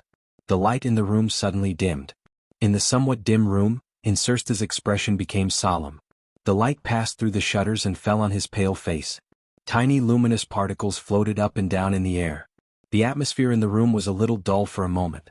The opportunity has been given to you. It's up to you whether to cherish it or not, Sir Insursta. Brando looked at him and quietly added. I thought my lord would be a smart man, Insursta said with a wry smile. I thought I could seize this opportunity. You mean I asked a stupid question? The genius general of Madara shrugged. Brando ignored him and looked in the direction of the corridor from the room. I will go to the Green Jade Hill with Huang Hua and Mr. Lu. From there we will take a boat to Nabel or the Drowning Bay. Insursta shuddered, his brows furrowed deeply. What are you going to do? An almost impossible possibility flashed in his mind, but because it was too illogical, it was difficult for him to make a judgment. I want to go to Madara, but I lack a suitable guide. This makes my decision indecisive. A series of heavy footsteps soon sounded in the corridor, but Brando withdrew his gaze from there. Maybe I think it's better to go back to Erwin with 9 Phoenix's caravan. The words came out of nowhere, but Insursta raised his head and looked at him with a complicated gaze. His expression was full of strangeness and disbelief. Although the latter tried his best to hide his feelings, compared to a few decades later, this genius general's shrewdness was clearly not deep enough. At least Brando still read what he wanted from the fleeting gaze. He pursed his lips and secretly breathed a sigh of relief. At least so far, with the advantage of information and strength, he could still maintain control of the situation. You want to see His Majesty? I don't like the word see, but if I can persuade him I can use this word. But I believe that for Madara the Mercury Staff is the only thing that cannot be replicated. Without it, for this country the future may be very different. He had originally planned to return to Alwyn directly from the Green Jade Hill, but the moment he saw the Insursta dragon, an extremely bold idea came to his mind. Insursta stared at him as if he had turned a deaf ear to the approaching footsteps in the corridor. You want to assassinate His Majesty? Then why should I lead the way for you? My lord, are you kidding me? Phoenix Hua continued to observe the situation outside through the gaps of the blinds. She suddenly whispered into the room, They have driven out the other guests and the owner of the inn, Mr. Brando. Brendel nodded to her, indicating that he understood. Then he turned back and answered the Insursta dragon. Earlier you thought I asked a stupid question, but now you're pretending to be stupid. I believe you'll understand why. Insursta was stunned for a moment, and then his face showed a very conflicted look. He seemed to be weighing the gains and losses, but this decision made people like him unable to help but worry about the gains and losses. At this time, someone slammed into the door from the outside, and the vibration made the nearby ceiling rustle with dust. The knight outside the door cursed in a low voice. He probably did not expect the door to be so sturdy. Phoenix Hua turned back and was about to draw her sword, but she saw Brando's gesture to her to calm down. She blinked quietly, thinking that Brando wanted to negotiate with the other party, but she did not expect that he looked indifferently in that direction, and a silver circle of light rippled in front of him. The silver circle of light slowly moved forward about half an inch. With a loud bang, the entire inn was blown apart. The roar was so violent that even she could not help but frown and cover her ears. After a while, Phoenix Hua looked up in a daze and was surprised to find that half of the inn had disappeared. To be exact, 7 or 8 steps from where Brando was standing, and 3 or 4 steps from where the man in the black cloak was sitting, the back half of the inn had disappeared, leaving only the broken wooden floor hanging there alone. The original position of the bed and furniture, the aisle leading to the corridor, the wall in that direction, and the door on the wall were all gone. Only half of the inn was left, and outside the room was the dark blue sea of the Taoiseach Strait. Mr. Brando? Brando raised his eyebrows. He had only learned how the Twilight Dragon used its mental power to attack space and cause a spatial storm. Of course, he had added his own elemental power and understanding of the law of time and space, but he did not expect the power to be so amazing. He had only used about 30% of his strength, but the power was not inferior to the full power of the law of time. There was a commotion among the guards in the square, and the knight there had no time to stop it. The archers who had already drawn their bows subconsciously shot a wave of arrows. The people watching from afar could not help but open their mouths wide as they watched the wave of arrows climb higher and higher. They thought to themselves that it had been many years since they had seen such a big scene in Rosaline. Some people were already mourning for Brando and the others. They had nothing to do with Brando, but they were simply dissatisfied with the local ruler. But what happened in the next moment left everyone dumbstruck. The sound of something breaking through the air came from outside the room. Brando stretched out his right hand in that direction without looking back. The ripples of space swept across the whole square in an instant, and all the arrows were immediately fixed in midair, densely packed like a wall. With a light flick of his finger, the wall of arrows swept back at a speed that was thousands of times faster than before. Like a storm, the guards in the square were beaten into a disorderly state. Mournful screams resounded in the air. Mr. Brando, Huang Ho could not bear it. Brando shook his head. After all, Huang Ho was too naive, but he would not use his power to kill the innocent. I didn't kill them, but if I don't teach these people a lesson, they won't retreat easily. Huang Ho quickly turned around and saw that most of the people on the ground were just injured. At this time, the morale of the lords in the square had collapsed, and many people had thrown away their weapons and started to escape. Even a few knights were among them. She could not help but look at Brando apologetically, thinking that she had accidentally misunderstood him. Mr. Brando was indeed a true swordsman, and only such a person could walk on the path of the extreme. She also admired Brando. Not only did he have a heart to restrain power, but he also had a meticulous control of space power. 1 against 100, what a spectacular scene. Huang Ho silently held his sword, wondering when he would be able to have such strength. At this time, Incersta seemed to have finally made up his mind and said solemnly, "We have a stronghold in the west of Rosaline City. Where is Tarkus?" Brando turned around. He nodded silently. "So, they have found Huang Ho?" The sunlight penetrated the shadows of the trees, leaving sparse shadows on the ground. In a forest near Rosaline City, a man who was half sitting on a white rock turned around and confirmed with his subordinates with a hint of surprise. His long black hair draped behind his head, covering half of his thin and pale face. It should have been a face full of devilish beauty, but his thin lips and gloomy expression weakened this feminine temperament, making him look a little cold. The words he said were equally harsh. "When the ghost phoenix strikes, all 9 heads will suffer together. I didn't expect to underestimate these people. I thought they were not capable of hiding in the Taoiseach Strait." The subordinate quickly raised his head and asked, "Master Fang Qi, the Lord of Rosaline wants to see you. Do you plan to go?" No, I don't like anyone here," the man shook his head, "and Mr. Liu is not easy to deal with. He has the Jade Phoenix Stone. We must ask the 2 masters to come out and we may have to use that thing." He waved his hand casually, and the black flying phoenix pattern on the cloud-like sleeve seemed to come alive. "Find someone to talk to him. Yes, find a way to drive him out of that damn castle. Tell him how powerful Huang Hua and that person are. Don't let him get away with it, master? It would be best if we can kill 2 birds with 1 stone, but remember to prioritize. Compared to the secret of the stagnation boundary, my cousin is nothing." "Yes." The afternoon light became brighter again. The noise from outside the courtyard became noisier. Delphine, who was pondering something in her diary, seemed to have noticed something. She raised her head and frowned slightly. She pulled out the chair and stood up. She came to the window and used her hand to push open a gap in the wooden grill. Chapter 12:22. The gentle afternoon sunlight immediately poured in through the window and landed on her face. Her porcelain skin was almost transparent, and the tiny blood vessels underneath were almost invisible. The Prime Minister's daughter's expression was cold. When her gaze landed on the courtyard, she saw that there were some men and women in black robes in the courtyard through the shade of the trees. These people had dazzling black hair that was fixed behind their heads with hairpins or bands. Their special attire with wide robes and long sleeves seemed to prove their identity. These people either came from Nine Phoenix or at least their bloodline came from Nine Phoenix. But Delphian knew more. In Nine Phoenix, only the royal family could wear phoenix ornaments. But these people were wearing black fire phoenixes and blood-red embroidery, so they could only have one origin: the Ghost Chariot clan. Cruz had a long history of business dealings with Nine Phoenix. As a descendant of the Nidwin family, she knew better than Brando the status of these people in Nine Phoenix. The situation of this organization was not as bad as people thought. Yufeng and the Ghost Chariot were of the same bloodline. The Ghost Chariot clan was able to thrive in Swift Plains because of the former's permission. In her opinion, the royal family of Nine Phoenix was too lenient, and the commoner still maintained a basic level of respect for the Ghost Chariot clan. This was something unimaginable in Wond. The relationship between the Nine Swords was too complicated, but she knew that the Ghost Chariot had already deviated from their path. She silently watched the Ghost Chariot clan's people talking to the Lord of Rosaline. Seeing this old and ugly guy, and thinking of his naked and undisguised expression when he looked at her, Delphian could not help but feel annoyed. In fact, she felt nauseous. When she was in the Empire, she did not need to pretend to be polite to such a small figure.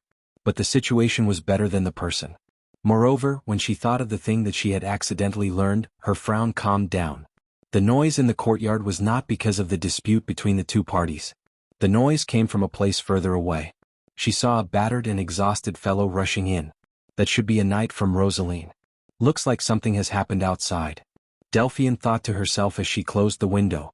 She was worried that she would be noticed by the people from Ghost Car, especially the man called Fang Qi. The man's eyes made her feel like she had been seen through. Even in front of that person she had never felt this way. She had always believed in her intuition as a woman. Sometimes, avoiding danger was more important than finding out the truth. Skipping over self-confidence might not be a good thing. I don't know. It has nothing to do with him. Delphian silently sat back in her chair. She closed the diary and locked it. Her face was cloudy and uncertain. No one knew what she was thinking. After a while, she vaguely heard more noises coming from outside, as if the whole castle had come alive. The Nidevan family also had their own territory and castle. The Prime Minister's daughter was very familiar with that voice. The old man was mobilizing his knight. It seemed that something big had indeed happened outside. She frowned a little uneasily. There were people running around outside the corridor. Delphian waited silently for a moment.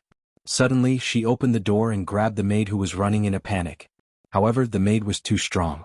She opened the door too suddenly and almost fell to the ground. The maid screamed in fright. Now, everyone in the castle knew that this somewhat weak and easy-to-get-along with lady would probably become their future mistress. She hurriedly and carefully helped Delphian up, as if she was afraid that the other party would vent her anger on her.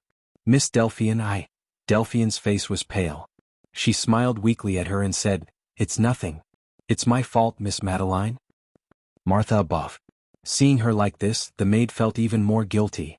My impulsive temper really deserves to be cursed. I'm really sorry, Miss Delphian. Did something happen outside? Delphian hurriedly asked. The maid was stunned for a moment before she remembered something. Of course something big has happened. Someone is causing trouble in the castle and injured many of the Lord's knights. She exclaimed and said with a little fear. I hope it's not a monster that entered the castle. But the Lord has already sent Mr. Bobin out with the night guards. There shouldn't be any problem. Nothing will happen, Madeline. Mr. Bobin will take care of it. Delphian comforted her. The maid hurriedly nodded. By the way, where is the Lord? The Lord is preparing the horse. Prepare the horse? Is the Lord going out as well? Of course. He's worried that it's another monster causing trouble. He's worried so he wants to follow. By the way, the Lord wants you to rest in peace, Miss Delphian. Delphian silently nodded. After bidding farewell to the impatient maid, she closed the door again and pressed her back against the door. Her vest was completely soaked. She let out a long breath and her eyes flashed with an inexplicable brilliance. She returned to the desk and waited for about a quarter of an hour before the noise outside finally quieted down. Delphian glanced at her diary and then silently pulled a string on the desk. The bell connected to the string immediately jingled. After a few minutes there was a knock on the door. A somewhat childish voice asked from outside the door. "Miss Delphian, are you calling for me?" Delphian gently took a breath. "Come in, Seabass." The door was pushed open with a kacha sound, and a dark-skinned young man wearing a gray robe and jacket walked in. He carefully looked around the room and then his eyes fell on Delphian's back. His eyes were suddenly filled with admiration and respect. "Miss Delphian, is something wrong?" The young man asked in a low voice. "Is his lordship here?" "His lordship has gone out, Miss Delphian." The look on Delphine's face relaxed a little. "I need you to do me a favor, Seabass." The young man was slightly taken aback. Then, a solemn expression appeared on his face. "Miss Delphian, if you have any instructions, please let me know." She picked up the diary on the desk and asked, "That friend of yours, is he really reliable? That Uncle Xian may be making a living in the underworld, but he is actually a good person." The young man keenly asked, "Miss Delphian, do you have something you need to do in Rosaline City?" "About that. Ask your friend to help me find a person. His name is Brando. He is not a local and his characteristics are very obvious. It should be easy for you to find him." She turned around and looked at the young man who was looking at her with a slightly intoxicated expression. She handed the diary to him. "When you find that person, give this diary to him. However, before that, you must keep this diary with you. You cannot give it to anyone and you cannot tell anyone about it. Do you understand?" "I understand." Seeing the solemn expression on her face, the young man replied in a methodical manner. "Will you keep it a secret for me, Seabass?" "I will definitely keep it a secret for you, Miss Delphian." The young man's breathing became heavier. "Miss Delphian, you have saved my life, so Seabass' life belongs to you." "Very well. Do you remember what I said?" The young man quickly repeated it. Delphian nodded her head and smiled faintly. "That's right. When you find that person, tell him that after page 77 of the diary." "After page 77, Miss Delphian, I will keep it in mind." Seeing the other party smile at him, the young man was stunned. He quickly swore again and again that he would not reveal the secret. After that, he left with this solemn vow. Delphian watched as the young man's figure disappeared outside the door. Then, as if she had collapsed, she supported herself on a chair and sat down. She did not have much time. It was not easy for her to choose a reliable character to make the other party believe that she had saved his life. She did not expect that in just a short day she would have to use this relationship. Although the time was too short, it had its advantages. Sometimes, when a person's passion had not yet dissipated, they would do many things without thinking. Although this situation was not very reassuring, she understood that she did not have much of a choice. As for using others, the daughter of the Prime Minister had never felt any psychological burden at all. She sat on the chair and rested for a moment. After being injured again, she felt that her body was much weaker than before. This feeling of exhaustion was not good, but Delphian also knew that she did not have much time. She gritted her teeth and stood up with the help of the chair's armrest. She took a deep breath, then staggered out of the door. Brando and Huang Hua stood in a closed alley. This should be the slum in the west of Rosaline City. The huts and messy buildings piled up to form a dead end. The surrounding environment was not very good, and there was a disgusting stench in the air. About a few minutes ago, they saw Insursta use a secret signal to knock on a tightly shut door. The genius general of Madara signaled them to be patient, and then his figure disappeared behind the door. After that, there was no more movement. Huang Hua stood beside Brando, holding her sword. She wanted to say something several times, but in the end she held back. The path of the Jade Phoenix was about calmness. She always felt that the other party might have noticed something, so she did not speak rashly. Brando looked at the little girl who looked calm on the surface, but from her occasional frown, he could see that she seemed to be worried about him. He could not help but smile and said, "Don't worry, he won't just leave." Huang Hua was stunned for a moment, then realized that her state of mind had been seen through by him. She frowned, annoyed that she was not calm enough.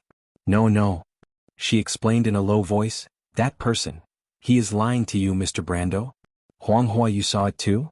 Brando raised his eyebrows slightly, looking a little surprised. Chapter 12:23.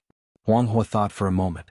"Or it should be said that when he promised to take you to Madara, he didn't tell the truth." She frowned slightly. "He has other intentions in mind." Thank you, Miss Huanghua, but I know. Mr. Brando, you know? Huanghua looked up at him with a hint of doubt in her starry eyes.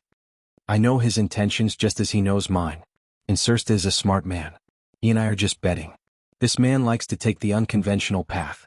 As for his deputy Gustav, he is the exact opposite of him. Betting? Brendel stared at the door and continued. His Majesty seems to know him very well, which is why he arranged such an assistant for him. They are natural partners, but I believe that he will be able to convince Gustav this time. I don't quite understand. To put it simply, what they want is the things on me. Or to be more precise, the person behind the door wants these things. And he knows that a few things are on me. He wants to take me to the realm of eternal death and bet that Madara has a way to deal with me. If that's the case, why did Mr. Brando say that? If Mr. Brando has a card up his sleeve, that person shouldn't have agreed so easily, right? Because we're not 100% sure, but I believe that a person who can be recognized by Loki's Mercury staff won't not back down on his home ground. Insursta knows this and so does Gusta, so he'll definitely convince the one-eyed man. Huanghua shook her head disapprovingly. The ruler of a country should not be so careless, especially according to Mr. Brando. It is the link that maintains the stability and unity of this huge country.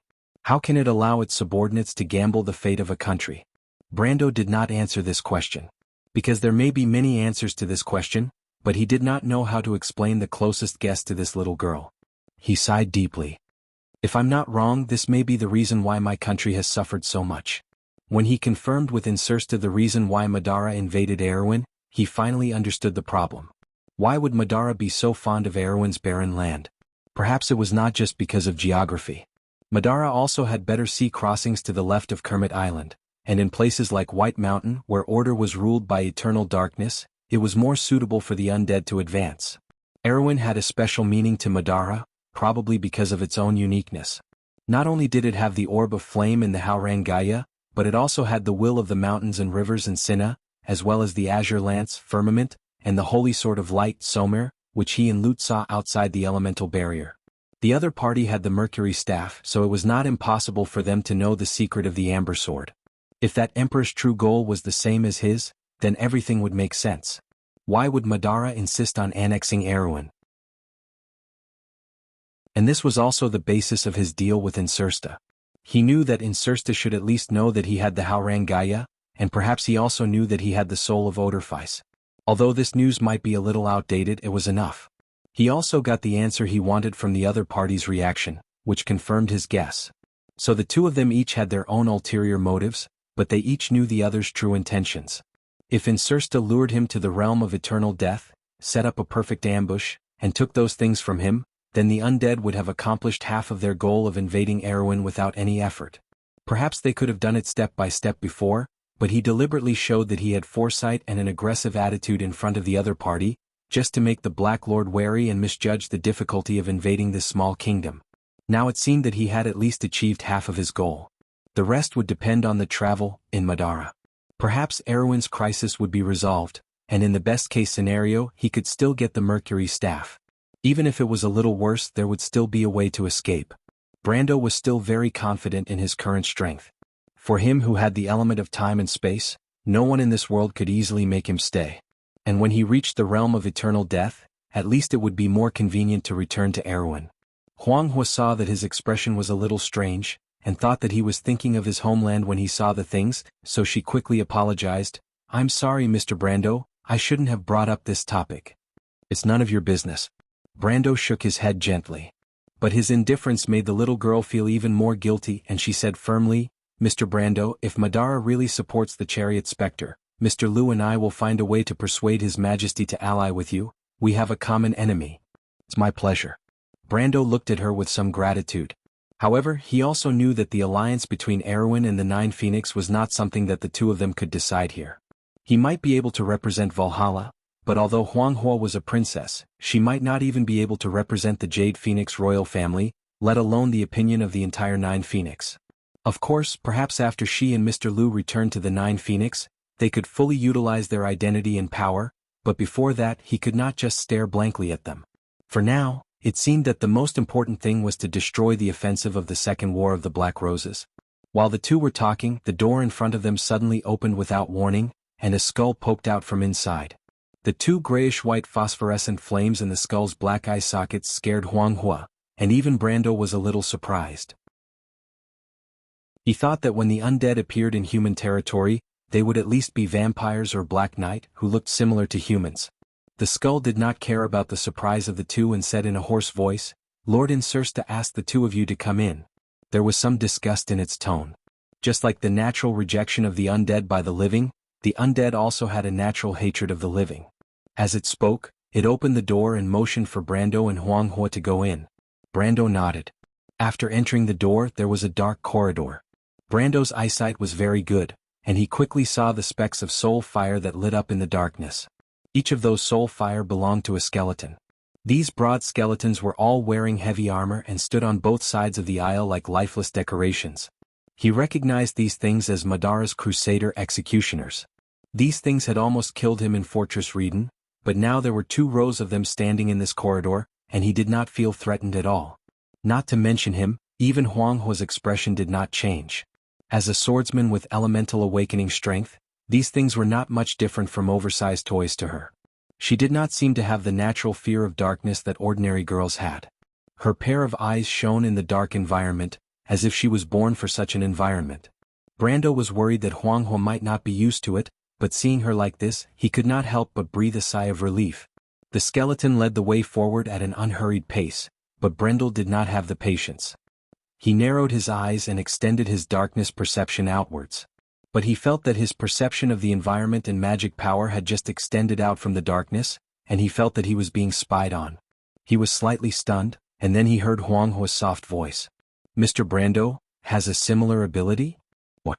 Brando was stunned. It's Sky's Eye. Huang Hua's voice came from the darkness. "The heart of the Jade Phoenix teaches us to feel the world with our hearts, so we can tell if others have malicious intentions, or if they are lying to our hearts." "How did you know that Incersta was lying?" Brando whispered in surprise. "Yes, Mr. Brando, do you have such an ability?" "It's not the same as yours.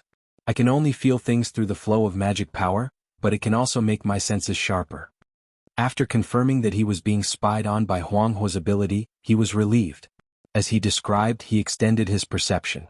However, he was very interested in Phoenix Fire's Heaven's Eye ability. It was very similar to the clear mirror from Aween's White Raven sword style, or the deep analysis that he learned from the Silver Elves. But it was much more powerful than the latter two. After all, the latter two did not have the ability to distinguish between lies and people's hearts. He was about to ask about the details of this ability, and see if he could find a way to exchange this ability with Huang Hua. But it was at this moment, Brando suddenly shut his mouth. He extended his dark perception to guard against possible threats. Because even though he said that Incersta would not play any tricks, who could guarantee that the Dark Lord would not suddenly lose his mind? Naturally, it was better to have as little trouble as possible. But he did not expect that his extended perception could suddenly penetrate the wall and feel the existence of the room on the other side of the wall. He probably also did not expect Incersta and Gusta to be so close. Perhaps because the undead were too safe here, they did not seem to have too many precautions and arrangements in the building. So Brando immediately heard a somewhat unfamiliar voice. "Have you thought about the consequences?" Chapter 12:24. The conversation came from the other side of the wall. The first to speak was a somewhat deep voice, which was very different from Incersta's voice. It was as if one could hear the old-fashioned and serious aristocratic accent from the tone alone. This kind of accent usually made people feel dull, but when it was spoken by this special voice, it unexpectedly gave people a sense of peace and stability. "Have you thought about the consequences?" Although Brando had never seen Tarkus face to face, when he heard this voice, it was as if the other's image had already appeared in front of him. Then came Incersta's voice. It had to be said that although the future star of Madara was extraordinarily handsome, his voice was far less pleasant than Tarkus. "It's not about the consequences, Tarkus, you understand." "It's not a problem." Brando seemed to see Tarkus shaking his head in denial in front of him. He said in a steady voice, "Do you think that human is arrogant, stupid, or naive?" "No, on the contrary, he's a tricky guy. That's why I don't want him to return to Erewhon." "But if that's the case, will he take the initiative to propose a condition that's beneficial to us, Incersta?" "Half and half. I believe he's also aware of this, but he's also aware of the trouble Erewhon is facing. This war will destroy everything in this kingdom. So he found an opportunity from my words. Even if this opportunity isn't in the bag, it's still worth a try. I believe in my judgment of people. He's the same kind of person as us, Tarkus. Tarkus was silent. Then, he said again, do you understand why he's so determined to find me? It's simple, he doesn't want us to stay in this place, Insursta replied. Insursta replied, he's with the little princess of the nine-headed phoenix, so it's not hard to guess that we're related to the chariot specter. A guy as smart as him wouldn't just take me away, not to mention that the two of us are hostages in his hands. When Brando heard this, he could not help but narrow his eyes slightly. Sure enough, Insursta had guessed most of his thoughts. However, it was a little unexpected that Insursta thought so highly of him. Perhaps he had overdone it in the inn. He could not help but think a little maliciously. If the future star of Madara knew that he was using the advantage of information to blackmail him, he would be traumatized. Thinking of this, he looked back at Phoenix Hua. He knew that since he could rely on dark perception to feel what was happening on the other side of the room, there was no reason that Phoenix Hua did not hear it. After all, dark perception's main function was to hear the conversation between Insursta and Tarkus. And Sky Eye. Sky Eye. As expected, Huang Hua nodded at him. At this time Tarkus spoke again, then we have to make a choice. We've already done a lot of work here. If both of us leave, we'll have to give up the stronghold in Rosaline. Just give it up temporarily, Tarkus. His Majesty will let others replace us. You should know that I don't like this job. I think that my life should wither on the battlefield and not waste my time in this barren place. I'm not a spy material and neither are you, right? Tarkus, this is actually the reason why I chose to do this. I've had enough of looking for the damn stagnation realm here. I'm afraid that the people of the Nine Phoenixes themselves don't know whether the secret is a malicious joke or not. Otherwise, why hasn't anyone solved it for thousands of years? To say the least, I don't think we have the luck to solve this puzzle. On the other side of the room, Tarkus silently glanced at his partner. A look of understanding flashed through his remaining blood-red eyeball. In the end, he silently nodded his head. Perhaps he did not know that in another world, he had silently supported his partner's decision countless times. Therefore, the names of the two could shine in the history of Wond. But this time no one knew who was right and who was wrong. But Huang Hua, who was eavesdropping beside Brando, could not help but gasp softly when she heard Insursta mention the name Stagnation Realm. What's wrong? Brando was keenly aware of the change in her mentality. He turned around and asked in a low voice. At this time the skeleton in front stopped. It turned around and continued to remind the two in a hoarse voice, "Wait here, humans. Lord Insursta will come to see you in a while." After that, it silently left through the door on the other side. Brando looked at the skeleton's back as it left. Then, he heard Huang Hua whisper to him, "Mr. Brando, I have a presumptuous request." What's wrong? He was slightly stunned. In his impression, the princess of the Jade Phoenix clan was not a person who liked to trouble others. In fact, she had always been polite and did not seem like a 10-year-old girl at all. Because this concerns the ultimate secret of the Nine Phoenixes. I can't stop them alone. I suspect that they are colluding with the Ghost Chariot and the Rosaline family for the secret of the stagnation boundary of the Nine Phoenixes. The stagnation realm? Huang Hua sighed softly. The stagnation realm is the supreme secret of the Nine Phoenixes. Legend has it that this world contains the secret of the Nine Phoenixes' creation. The sacred sword of the Nine Phoenixes, the Jade Dragon Sword, was born in this world. At the same time, the Iron Heart, the Desert Wind, and the White Raven were also born. These four things can be said to be the foundation of the Nine Phoenixes' existence. You mean, the spirits of Madara colluded with the Ghost Chariot to find this thing? Brando asked. What's so special about this thing that you seem to be very nervous about it? Huang Hua frowned slightly, because in the Nine Phoenixes, there has always been a legend that whoever has the stagnation realm can become the ruler of the Nine Phoenixes. This may just be a legend, but if the Ghost Chariot finds the stagnation realm, the legitimacy of my family will inevitably be questioned. I'm afraid that the Nine Phoenixes will fall into turmoil because of this.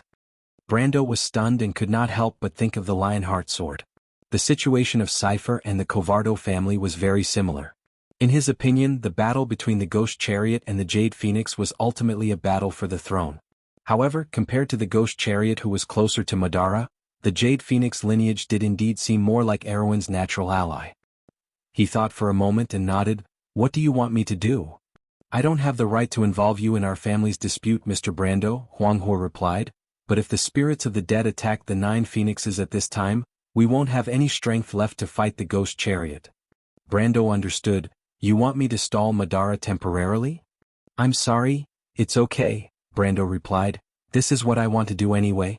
I'll take Insursta and Tarkus away. Without these 2 people presiding here, the other lords of the undead should not be able to cause any trouble here.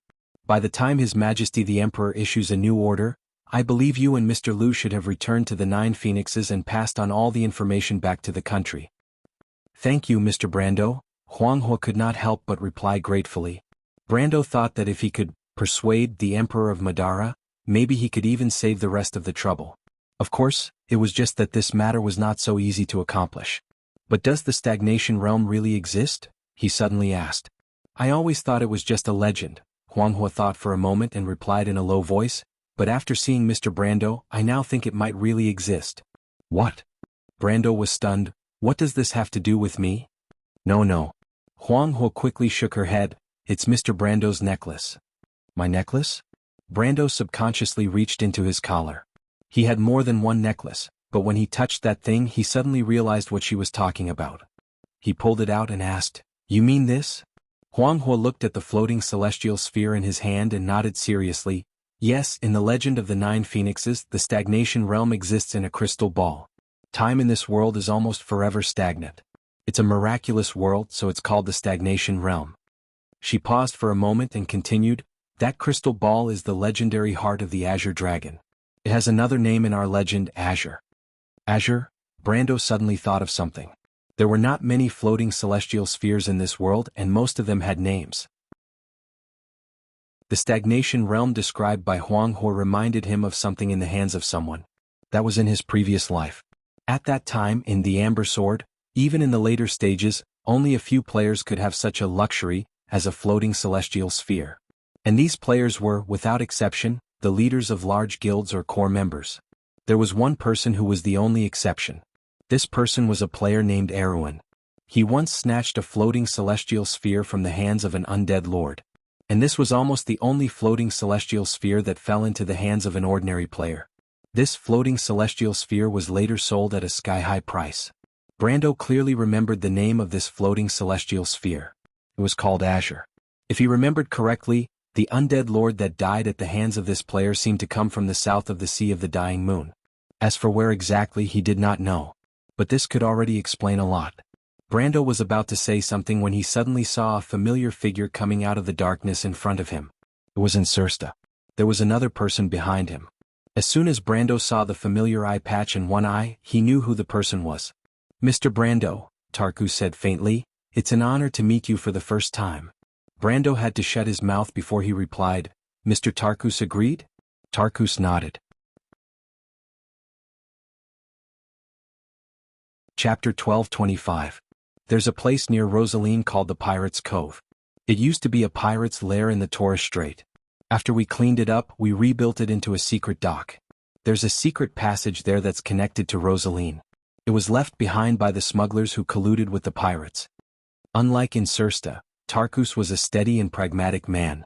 Since he had already made a plan with his partner, he would not cause any more trouble. He brought Brando and Phoenix Flame to his meeting room and ordered his men to bring out a map of the Torres Strait and the vicinity of Rosaline. He then told Brando the location of Madara's secret dock nearby. In the dim light, Brando clearly saw the location marked on the rough map by the one-eyed general. In fact, the ghost did not need any light. The gray oil lamp was just for the convenience of him and Phoenix Flame. I don't need any secret passage. I just need to know the location, he replied. How many ships are there? 3. They're all medium-sized two-masted sailing ships. Are there any sailors on board? Some, but they're all ghosts. We usually disguise ourselves as pirates when we go out to sea. Maybe it's better for you to disguise yourselves as ghost ships. Good idea. The soul fire in Insursta's eyes lit up slightly, as if he did not hear Brando's sarcastic tone. But then he shook his head in frustration and said with some dissatisfaction, It's a pity that His Majesty won't lend us Salva's ghost army. Those things are now under the management of that woman, Yalvit. The Queen of Banshees? Yes, she's the woman who betrayed the Dark Lords. He did not seem to want to talk more about this issue. He shook his head and shut his mouth. But Brando knew that the dark nobles in the west of the Sea of the Dead Moon had always thought that Yalvit had joined the Mercury staff before the Supreme of Madara showed dissatisfaction with the Dark Lords. This showed that this woman was scheming and two-faced. In fact, the root of the problem was that Yalvit betrayed the Dark Lords in the south, which made these Ghost Lords feel a sense of crisis. Although they were the first to follow the Mercury staff, they were also on the opposite side of the Supreme in the battle between the supreme centralization of power and the local governments. With such a standpoint, these dark nobles could not be nice to the Queen of Banshees who played the role of the Emperor's loyal dog. Insursta, who had the same background and standpoint, was no exception. As a member of the vampire family who was closer to His Majesty the Emperor, Tarkus appeared to be much more rational. Of course, this might have something to do with his calm personality. He did not say a word about his companion's complaints. He only raised his head and glanced at the latter. Huang He stood silently behind Brando and watched quietly. It was as if she wanted to remember every detail of this nine-headed phoenix opponent in her heart to complete her understanding of the Dark Kingdom. How do you plan to deal with this stronghold next? I still need to find 2 people. Brando looked around and asked the 2. There's no need to deal with it. The undead don't need food. After we leave, no one will leave this place until His Majesty appoints a new person to be in charge. This place will remain the same. Tarkus looked at the skeletons standing guard around and answered. Brando did not comment, but he still felt a little emotional about the natural advantages of the undead in some aspects. They had no morale, almost no need for food, and did not need to excrete or rest except for the necromancers. In these aspects, humans were no match for the undead. Fortunately, they also had their disadvantages. First of all, it was difficult for them to sneak into the human world. Although they could establish a secret stronghold in a place like Rosalind, which was not heavily guarded, it was also because the humans turned a blind eye to it. Otherwise, the Holy Temple would only need to use detection of the undead or life to scan for the undead hidden in the human world. On the contrary, humans were very common in Madara. First, there were the merchants and travelers who crossed the Sea of the Dead Moon from Nine-Headed Phoenix and Rubik. Then there were the necromancers, dark acolytes, and all kinds of exiles, criminals who were exiled by various countries and people who could not see the light of day. If Madara wanted to capture all the humans living in its territory, it would be a mess. Second, the basic command unit of the undead was based on the number of necromancers, and the necromancers themselves were not very intelligent. Therefore, except for the Black Knight Guards established by Insursta, the undead rarely used complicated tactics. Before the Battle of the Oblique Forest, the players said that the undead in Wond liked to use a sea of skeletons to charge blindly. It was not an exaggeration. In fact, it was a choice made by the Dark Lords because their basic officers were not enough to support complicated tactics. Then come with me, he answered. Many scavengers would choose to buy or rent a house in the west of Rosaline City because most of the people who made a living in this area knew about the secret passage that led to the outside of Rosaline City. The secret passage was first built by a group of vicious pirates in the past. It was mainly used for kidnapping and extortion. They kidnapped the residents of the city and sold them to the necromancers in the south of Madara. Then they would blackmail the relatives of these people in the city. However, these people went overboard. They kidnapped the son of the Rosaline Lord, who was the brother of the current Rosaline Lord, and threw this unlucky fellow into the sea. Then these pirates were wiped out by the Rosaline family's fleet at sea. Most of them were captured and hanged, and the few survivors went to the Swift Plains in secret. From then on, this secret passage fell into the hands of the smugglers, and it continued to be used until today. Until today, the true owner of this secret passage had always been the army of the Rosaline Lord. After all, the army had always been the uncrowned king of the smugglers. A few knight captains controlled this business, and it had been passed down from generation to generation. It had almost become an industry, and through it, they maintained a tacit understanding with the various forces in the city. Therefore, for a long time, almost everyone who walked on the dark road or wandered on the sea, Rosaline's nickname for pirates, knew this fact. Most of these people who needed to stay in Rosaline knew that they were not very popular in the world of order, and their safety and lives might not be guaranteed. Therefore, they needed this escape route. In other words, in a sense, they were receiving protection. Of course, these desperados had a tacit understanding with the army of the Rosaline Lord, so naturally, they had to avoid the wise eyes and ears of the Rosaline family. In such a situation, Na Xian was no exception. However, he was generally considered a respectable person in the scavengers, so he sold an entire building at number 52 West Street, and used it as the nominal headquarters of his caravan. During the busiest period of the Dark Road, This building was quite famous in the circle. The customers who came here were merchants who entrusted him with transporting goods, and many of them were merchants with official identities who traveled through the Taya Strait, as well as their butlers. There were even death wizards who specially came here to order. However, ever since the skeletons of Madara suffered a crushing defeat in the Bone Wilderness, the business here, or rather the entire scavengers ecosystem, withered day by day. Many of them switched careers and became pirates. Some of them stopped and left the dirty slums, never to return.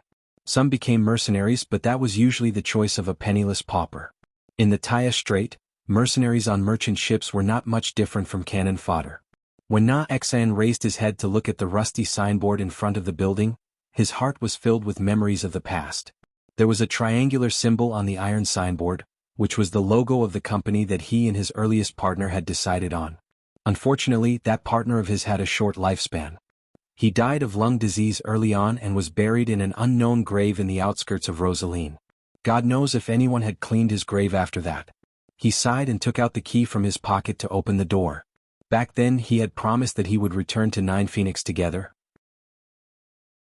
Now that he had earned a lot of money, the hope of returning to his hometown was still slim. It was so different from his original plan. The family business that he earned from running the dark road for half his life did not seem to be of any help to his goal. On the contrary, it was a young man that he accidentally saved during his last trip between Tormlo and Rosaline that gave him hope of returning to his hometown. He did not know what that guy would think if he knew about his situation. He opened the door, but there was no one in the hall. It seemed that his men had not returned yet, and he did not know if they had found out the information that the Lord wanted. His mind was filled with distracting thoughts when he suddenly heard the sound of footsteps. A person was walking down the stairs from the second floor. Seabass. He raised his head and saw a dark-skinned young man in a gray apron walking down the stairs.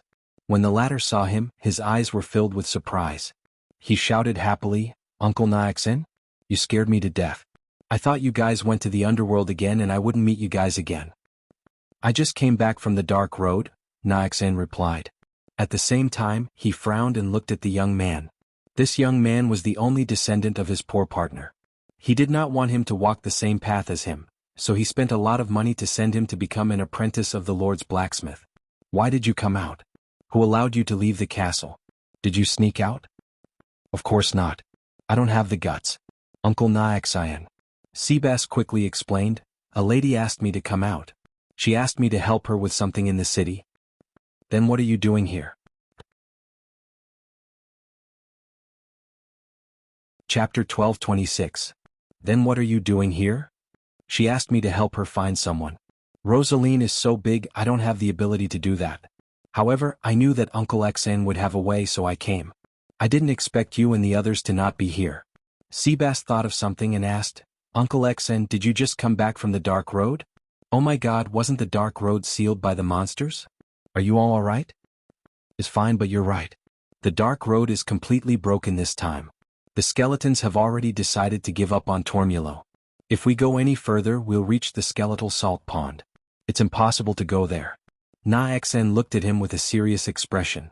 "I was just about to talk to you about this. Even if you didn't come out, I would have thought of a way to find you. I might be going back to Nine Phoenix.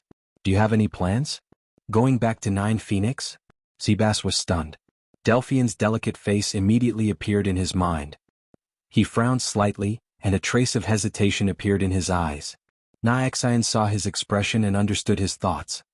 He sighed silently and said, "If that's the case, you should stay by the Lord's side. This is a good job, don't lose it. The Lord might go to Swift Plains in the future. It's much safer there. If there's a chance in the future you can still come to Nine Phoenix to take a look." "Uncle Xan." The youth heard him and could not help but feel a little sad. "All right."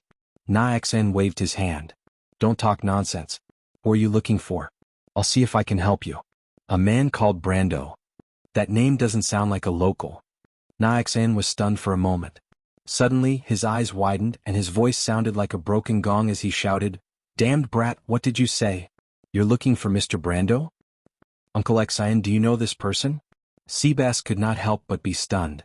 "No, you better tell me why you're looking for that lord." Naixen interrupted him and said loudly, "That lord?" Seabass looked troubled. "I promised to keep the secret for that lady. I have to personally deliver those things to him." "Conservative my ass. Naxen was flustered and exasperated as she said, "Don't cause trouble, little brat. That sir is a powerful figure. Use your brain and think about how much weight you have." Seabass opened his mouth. He had never seen Uncle Xen like this before, and he couldn't help but hesitate. After thinking for a while he said, "It can't be that serious. Then I can only say my guess. It should be to help that lady send a letter. Well, it might be longer than a letter, but it can't be that ridiculous. Uncle Xen, since that lady knows about that big shot and asked me to pass on the message for her, maybe she knows that big shot too. Think about it, if the other party is really a big shot, it's hard to say what kind of relationship he has with the Rosalinds, right? Is Brando related to the Rosalinds?" Naxen subconsciously felt that it was impossible. The other party was a foreigner from the north of Madara. From the way he spoke, it was obvious that it was his first time here. How could he be related to the Rosalinds who were born and raised here? However, Seabass's words moved him. Thinking about it, if this letter was indeed for that young man, he really couldn't make a decision for him. He raised his head to look at his nominal nephew and replied, "All right, I promise you that I'll bring you to meet that important person. However, other than that letter you can't say a single word of nonsense. Otherwise I'll teach you a lesson." "How would I dare, Uncle Xen?" Seabass quickly promised. "I promise that there won't be any problems." When Naxen brought Seabass to find Brando, the latter was followed by Insursta, Tarkus, and Huanghua. They were trying to find a way to meet up with Mr. Lu in the city. However, there was no news from the port. Seabass was planning to go there personally to take a look. Anyway, he had asked Huanghua to leave behind the unique markings of the Jade Phoenix clan along the way, so he wasn't afraid that he would miss the opportunity. When he saw Naxen and the dark-skinned young man behind him, Brando couldn't help but feel a little surprised. He thought to himself that the local Rosalinds were really well informed. The latter obviously didn't bump into him by accident. It could only mean that the other party had eyes and ears in this place. "Mr. Naxen, you've come at the right time," he greeted the latter. "I need your help with something. Also, have you found out anything?" Naxen shook his head. He did find Brando through his subordinates. Brando felt good about himself and thought that he was a small target. Little did he know that he, Insursta, and Tarkus, the three foreigners from the west of the Sea of the Dead Moon, were strolling around Rosaline City. It would be difficult for the local tyrants to not notice them. Besides, how could the desperados who could survive in Rosaline not have eyes and ears? Those people would have been hanged by some lord a long time ago. Naxen first glanced at Insursta and Tarkus behind Brando. Although they were both spirits of the dead, they were also Madara's dark nobles. After Insursta was beaten up by Brando in the shadow of the storm, he returned to the stronghold and changed into a new outfit. Probably because he might be going out to sea, he changed into a traveler's outfit. Even so, it was difficult to hide his noble aura. Tarkus, on the other hand, was dressed in a military uniform that had not changed for thousands of years. He wore a straight black windbreaker, breeches, and black long bronze boots.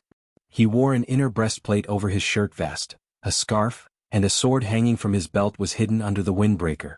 He also wore a bronze badge on his chest. In Brando's impression, all vampires wore this uniform. However, these two people were very different in Naxen's eyes.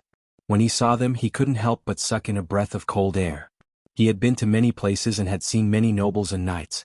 However, the cold temperament of these two people could only be found in one kind of people.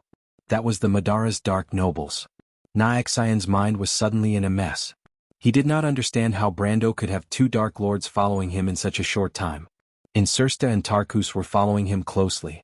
If they were not followers, what were they? Naxen could not figure out the identity of this young man. Moreover, the guy who only had one eye left and looked like a vampire lord was obviously a soldier. Although his hands were hanging on both sides of his windbreaker, they never strayed too far away from his sword. This wasn't the first time he had seen Mr. Lu do this. It just so happened that both of them were wearing eye patches and only had one eye left. From this point of view, they were extremely similar. Naxen pursed his lips and became more cautious. He replied, "I have never heard of your pet in Rosaline City. I'm talking about the news of that lady.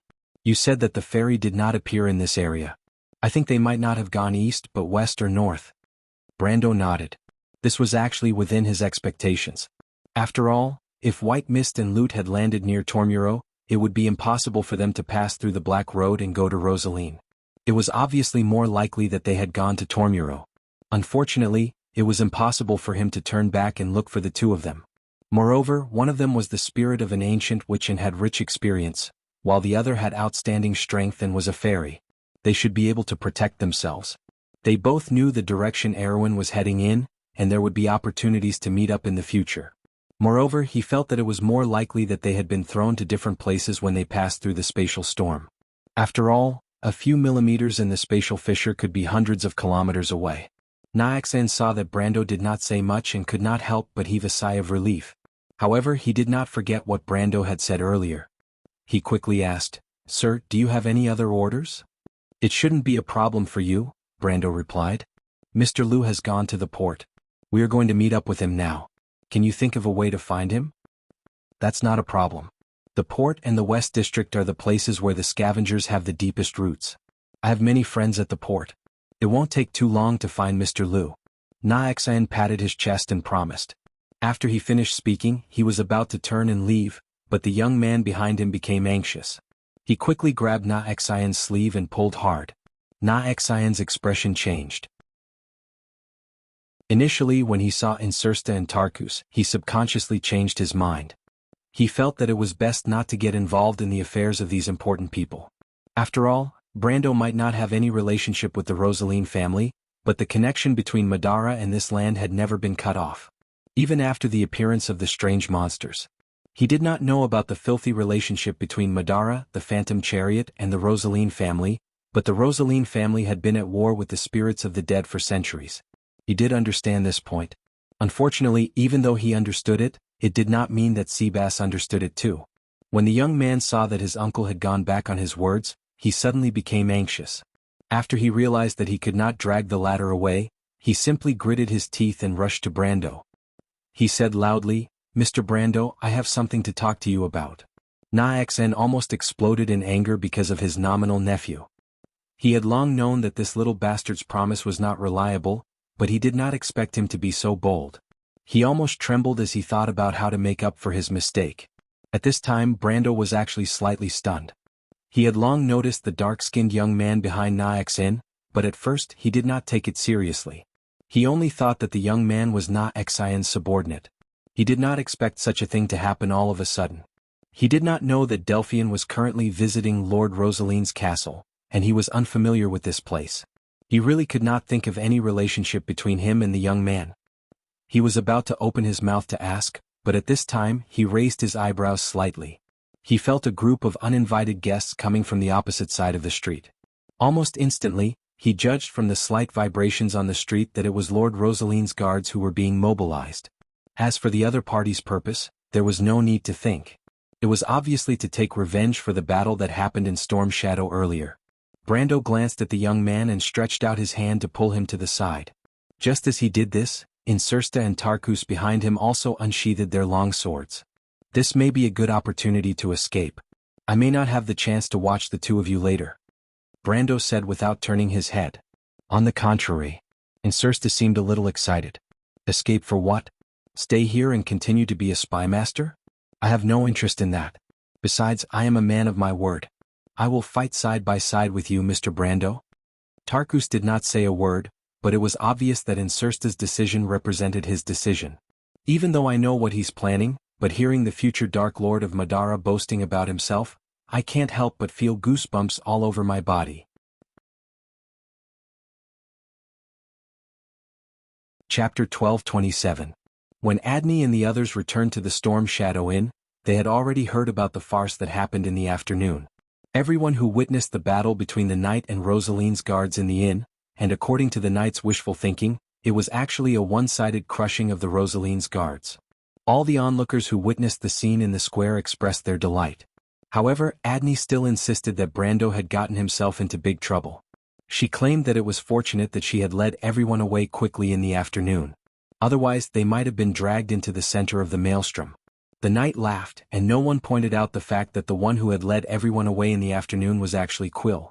But after the golden elf with the longbow on his back inspected the entire ruined inn, he came back to ask Adney if she wanted to continue looking for Brando and the rest. But the vice-captain of the Ra's Wings Knight was troubled. Are you sure that the sword in his hand is really the Solar Sacred Sword?" Adney's face showed a troubled expression. After pondering for a long time, she asked hesitantly. But the hesitation in her emerald green eyes was not because she was not sure if the sword in Brando's hand was real or not, but because she simply wanted to ask the others. To be precise, she wanted to ask Quill, who was frowning. She could not make up her mind. What should she do next? Quill looked at her and replied, "At that time, my sacred beetle insignia was slightly hot." "Captain's sacred beetle insignia can't be a fake, right?" "How could that be?" Adney chuckled. She took out a necklace from her bosom. The pendant of the necklace was a golden scarab, and the carvings of the scarab were painted with turquoise. It was very lifelike. "This was personally given to me by the elder of the Holy Cathedral." Quill wondered how Adney became the vice-captain of the Roswing's Knight. Perhaps it was because Adney was especially good at accounting that she was appointed as the captain of the expedition team for the same reason. Due to the annual drought in Lubeck, many areas around the desert had almost lost their crops this year. The Holy Cathedral could no longer afford to support such an elite expedition team. With that thought, Quill calmed down a little. If not for Adney's careful planning along the way, they would have suffered quite a bit even if they managed to reach Rosaline. It was still unknown if the team would have been able to maintain itself. All of this was caused by this disaster. In the central areas of the world such as Nine Phoenix and Vaunt, the effects of the Mana Tide had not yet begun to appear, but in the desert kingdoms in the peripheral areas, people had been struggling on the line of life and death for a long time. In order to survive, they had no choice but to search for this slim chance of survival and find a way to end this disaster. Quill sighed and replied, "We have been in Rosaline for a long time. Until now we have been trying our luck. Now that we have a clue under the guidance of the Omniscient Eye, how can we give up so easily?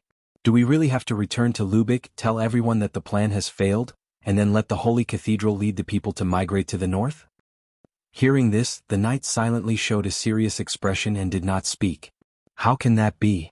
Adney frowned, which was rare for her, and flatly rejected, "We cannot fail or else." She clenched her fists.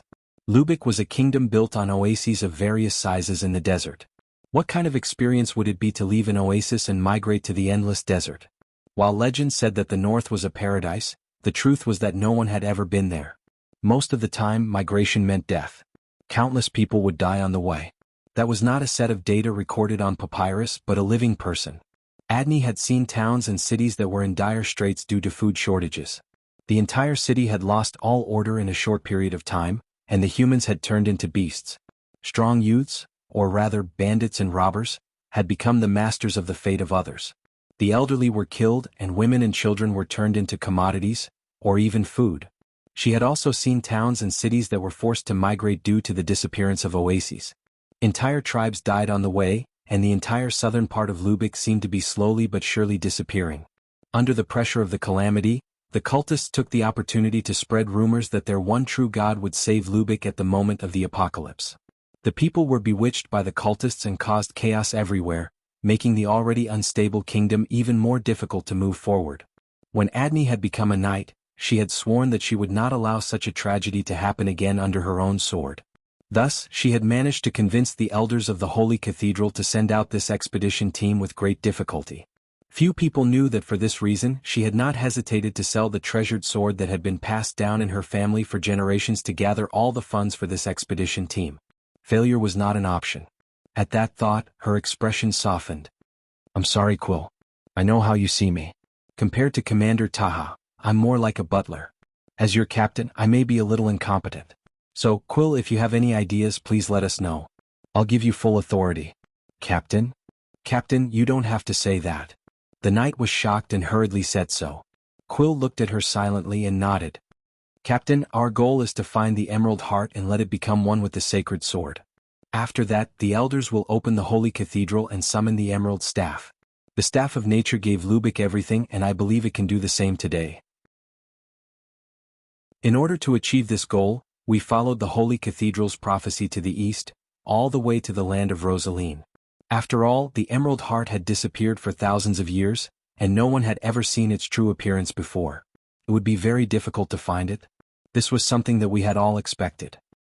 But we've been here for so long, and apart from hearing that the 9 Phoenixes once had a heart of the Jade Dragon, we haven't found any other clues. The last time the heart of the Jade Dragon appeared was over 2,000 years ago. Its significance to the 9 Phoenixes is no less than the heart of the Jade Dragon to Rubik. Similarly, There are countless people from the 9 phoenixes who are searching for its whereabouts, but to no avail. Quill frowned as if this was his subconscious action. He slowly narrated to his companions. Until today, we met a person who carried the sacred sun sword. He stopped. After a while, he continued, the solar holy sword has nothing to do with the nature scepter, but I've heard of a legend before. In the calendar of Saint Ida, every time the turn of the era, the holy relic will descend upon the world and even fall into the hands of a single person. When this happens, the holy relic will automatically combine and appear in different forms, opening the door to the future. Is there such a legend, Quill? Adney could not help but interrupt in surprise. You know that I'm the gravekeeper of the Desert of Wisdom. I'm the guardian who buries the secrets. Adney glanced at him and nodded silently. She knew Quill's identity. If not for the fact that this expedition team shouldered the fate of saving the entire desert, as a member of the Mausoleum Keeper, Quill might not have taken a single step out of the Wisdom Desert in his entire life. And then? Someone asked. Actually, Ra's omniscient eye is such a sacred item. It appeared in Lubeck 3,000 centuries ago and witnessed the end of that era. Quill looked at the knight and said quietly, there are no longer any legends about that era, and the prophets only knew about it from the information left behind by the omniscient eye. All the knights, including Adney, seemed to be stunned. They looked at Quill, unable to speak for a long time. In the legends of Lubeck, Ra's omniscient eye was his divine artifact, a sacred item formed from one of his eyes. It integrated all the wisdom of the supreme ruler of Lubeck, the sun god, omniscient and omnipotent. It was said that it could see the past, present, and future, and even create an era. People made it sound like a god, but in fact, very few people had actually seen it. Only some legends of distant origins mentioned that the omniscient eye was kept in the temple in the center of the Desert of Wisdom. And that was the absolute forbidden zone in the center of the desert. Any outsider who dared to set foot on this land would die at the hands of the mysterious gravekeepers. These gravekeepers were all sworn that once the hunt began, they would not stop until death. In fact, in the minds of most of the people of Lubeck, Ra's omniscient eye was not a physical existence, but more like a symbolic symbol. It was a symbol of the sun god's existence in this world, similar to the feelings of the mortals of Wone toward the azure lance, the holy lance that created an era above the earth. It was like a god guarding this era of mortals. As for where it had gone with the Azure Knights after the War of the Fifth Era ended. However, very few people knew where it was. In contrast, the legendary sacred item of the sun god, the equally magical sacred sun sword, was more like a weapon that the sun god had promised to mortals. Adney opened her mouth slightly and said, Quill, you said that sacred items will combine with each other and form different forms? Lord Ra's omniscient eye is just one of these forms?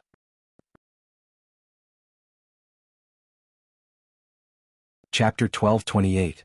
Quill looked at her and nodded. Then, as if he was not going to stop until he said something shocking, he took out a metal magic box from his chest. When I left the holy sanctum this time, the great elder specifically asked me to bring this out. This is the true form of the omniscient eye. In fact, ever since its era had passed, the power of the god that carried the omniscient eye had passed away. The omniscient eye that was left in our world is just an ordinary divine artifact. The knights subconsciously scattered, looking at the small box in Quill's hands.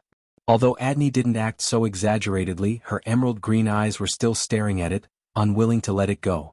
I'm not dreaming, right? This is the omniscient eye. Her expression changed and she grabbed Quill's hand and pressed it back. God, how dare you take this thing out just like that? Is your head carved out of elmwood? Don't you know that this is the sacred object of our entire desert? Quill seemed to have realized this as well, so he did not take his hand out again. Instead, he said to the others, the omniscient eye is not as sacred as you think it is. Adney, you should know about the azure lance that was brought to the mortal era in the last era. It is actually the same thing. Today that holy lance is just a pure divine artifact. Even the azure lance is the same. Adney's worldview seemed to have been turned upside down, and she stood there for a while before she recovered. You mean, that guy, the one with the sacred sun sword, maybe the emerald heart is also with him? It's just a possibility. Quill did not seem to be too excited. In fact, when he officially became the tomb keeper, when the elder told him this secret, he was just as calm. But even if the emerald heart is not with him, the omnipotent and omniscient God Ra has let his sacred sword appear before us. Isn't that a guide? Don't overlook this just because it is in the hands of a foreigner. Adney's expression turned serious. At least one of her identities was the leader of the Knights of Ra's Wings, and she was the most devout believer of the sun god. You're talking about Quill? The other knight nodded in agreement. They had a new understanding of the tomb keeper who had joined them temporarily. Quill looked at the vice-captain of Ra's Feathers and said to her, "There's something I have to tell you, Captain.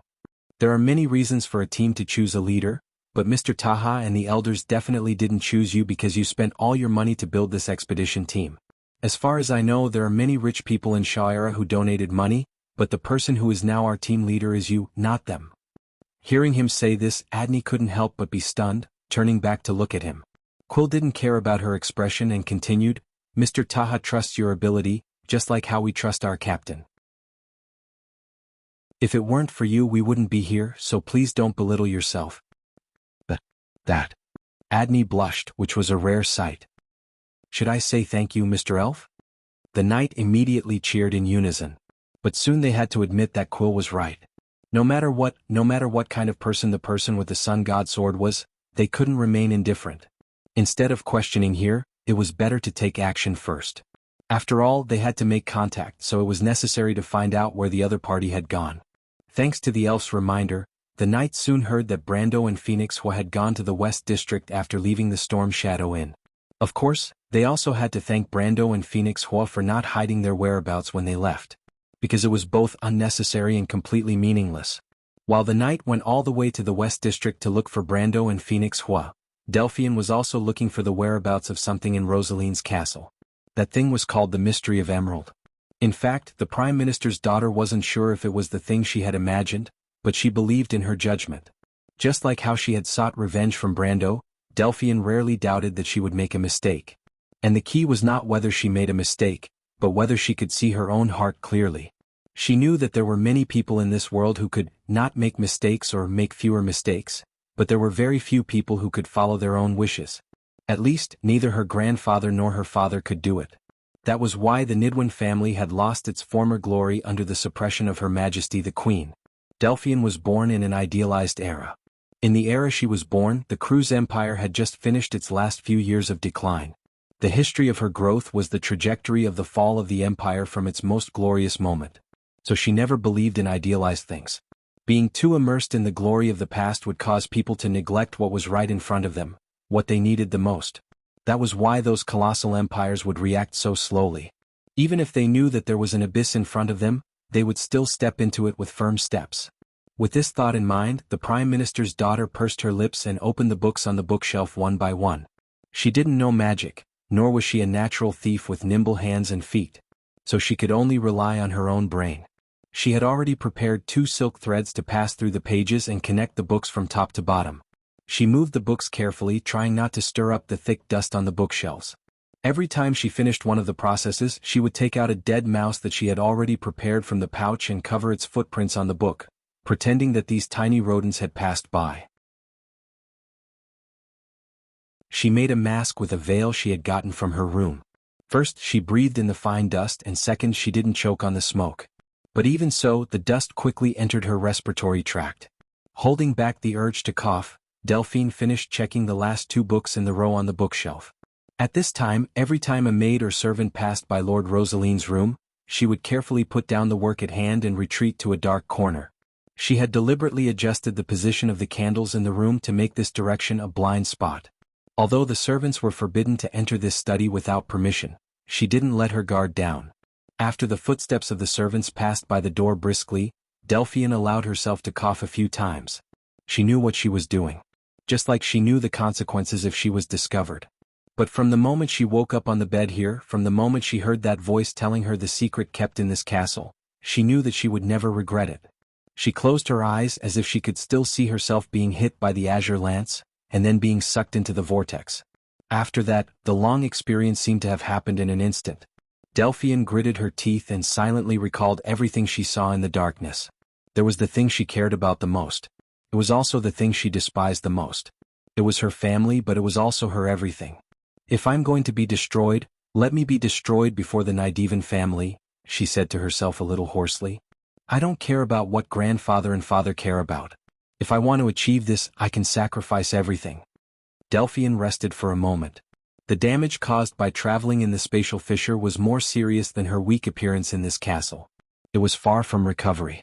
The reason she did this was to let the fat Lord Rosaline feel more at ease. At least he would allow her to leave her room and move around in the courtyard or the castle. If not, how could she find an opportunity? However, these activities inevitably made her feel that the burden on her body was increasing day by day. Previously, when she said goodbye to those people in the courtyard, it was not because she was acting on impulse, but because she really could not hold on any longer. At this moment, her forehead was covered with fine beads of sweat, and faint shadows appeared around her vision. It was as if the light in the whole room had dimmed a lot. Her temples were throbbing, and she felt as if her brain was boiling. She gritted her teeth and said to herself, "I hope that guy can live up to expectations." When she thought of Brando, a hatred and unwillingness from the bottom of her heart seized her heart. Delphian miraculously recovered and stood firm. She looked up at the bookshelf and realized that she had searched the bottom 3 rows of the bookshelf in the previous half an hour. She needed a ladder to go up, which was an almost impossible task for her. The Prime Minister's daughter bit her lower lip. She knew that she had to think of a way, or her work for today would have to end here. However, she had a faint premonition that this might be her only chance and she had to seize it. She hesitated for a moment, then continued to walk forward unsteadily. When she arrived in front of the bookshelf, Delphian closed her eyes and began to recall. She knew that the thing was here, not because of an unwarranted guess or speculation, but because of the information she had gleaned from the conversation between Lord Rosaline and his guard captain. Perhaps the two of them did not even realize that their conversation had been leaked, but this was enough for Delphian. When she opened her eyes again, her gaze fell on the top row of the bookshelf, which was the 4th book from the bottom. She knew that the thing she wanted was not there. However, there must be some other clues. You're tuning in to the Han Lee's Wuxia Chronicles YouTube channel. We're so grateful for your support, and don't forget to subscribe to join us on this incredible journey through captivating stories. Your generosity through donations truly makes a world of difference, as it's the primary source of revenue that allows me to expand and enhance this channel for you. Thank you from the bottom of my heart for being a part of this adventure.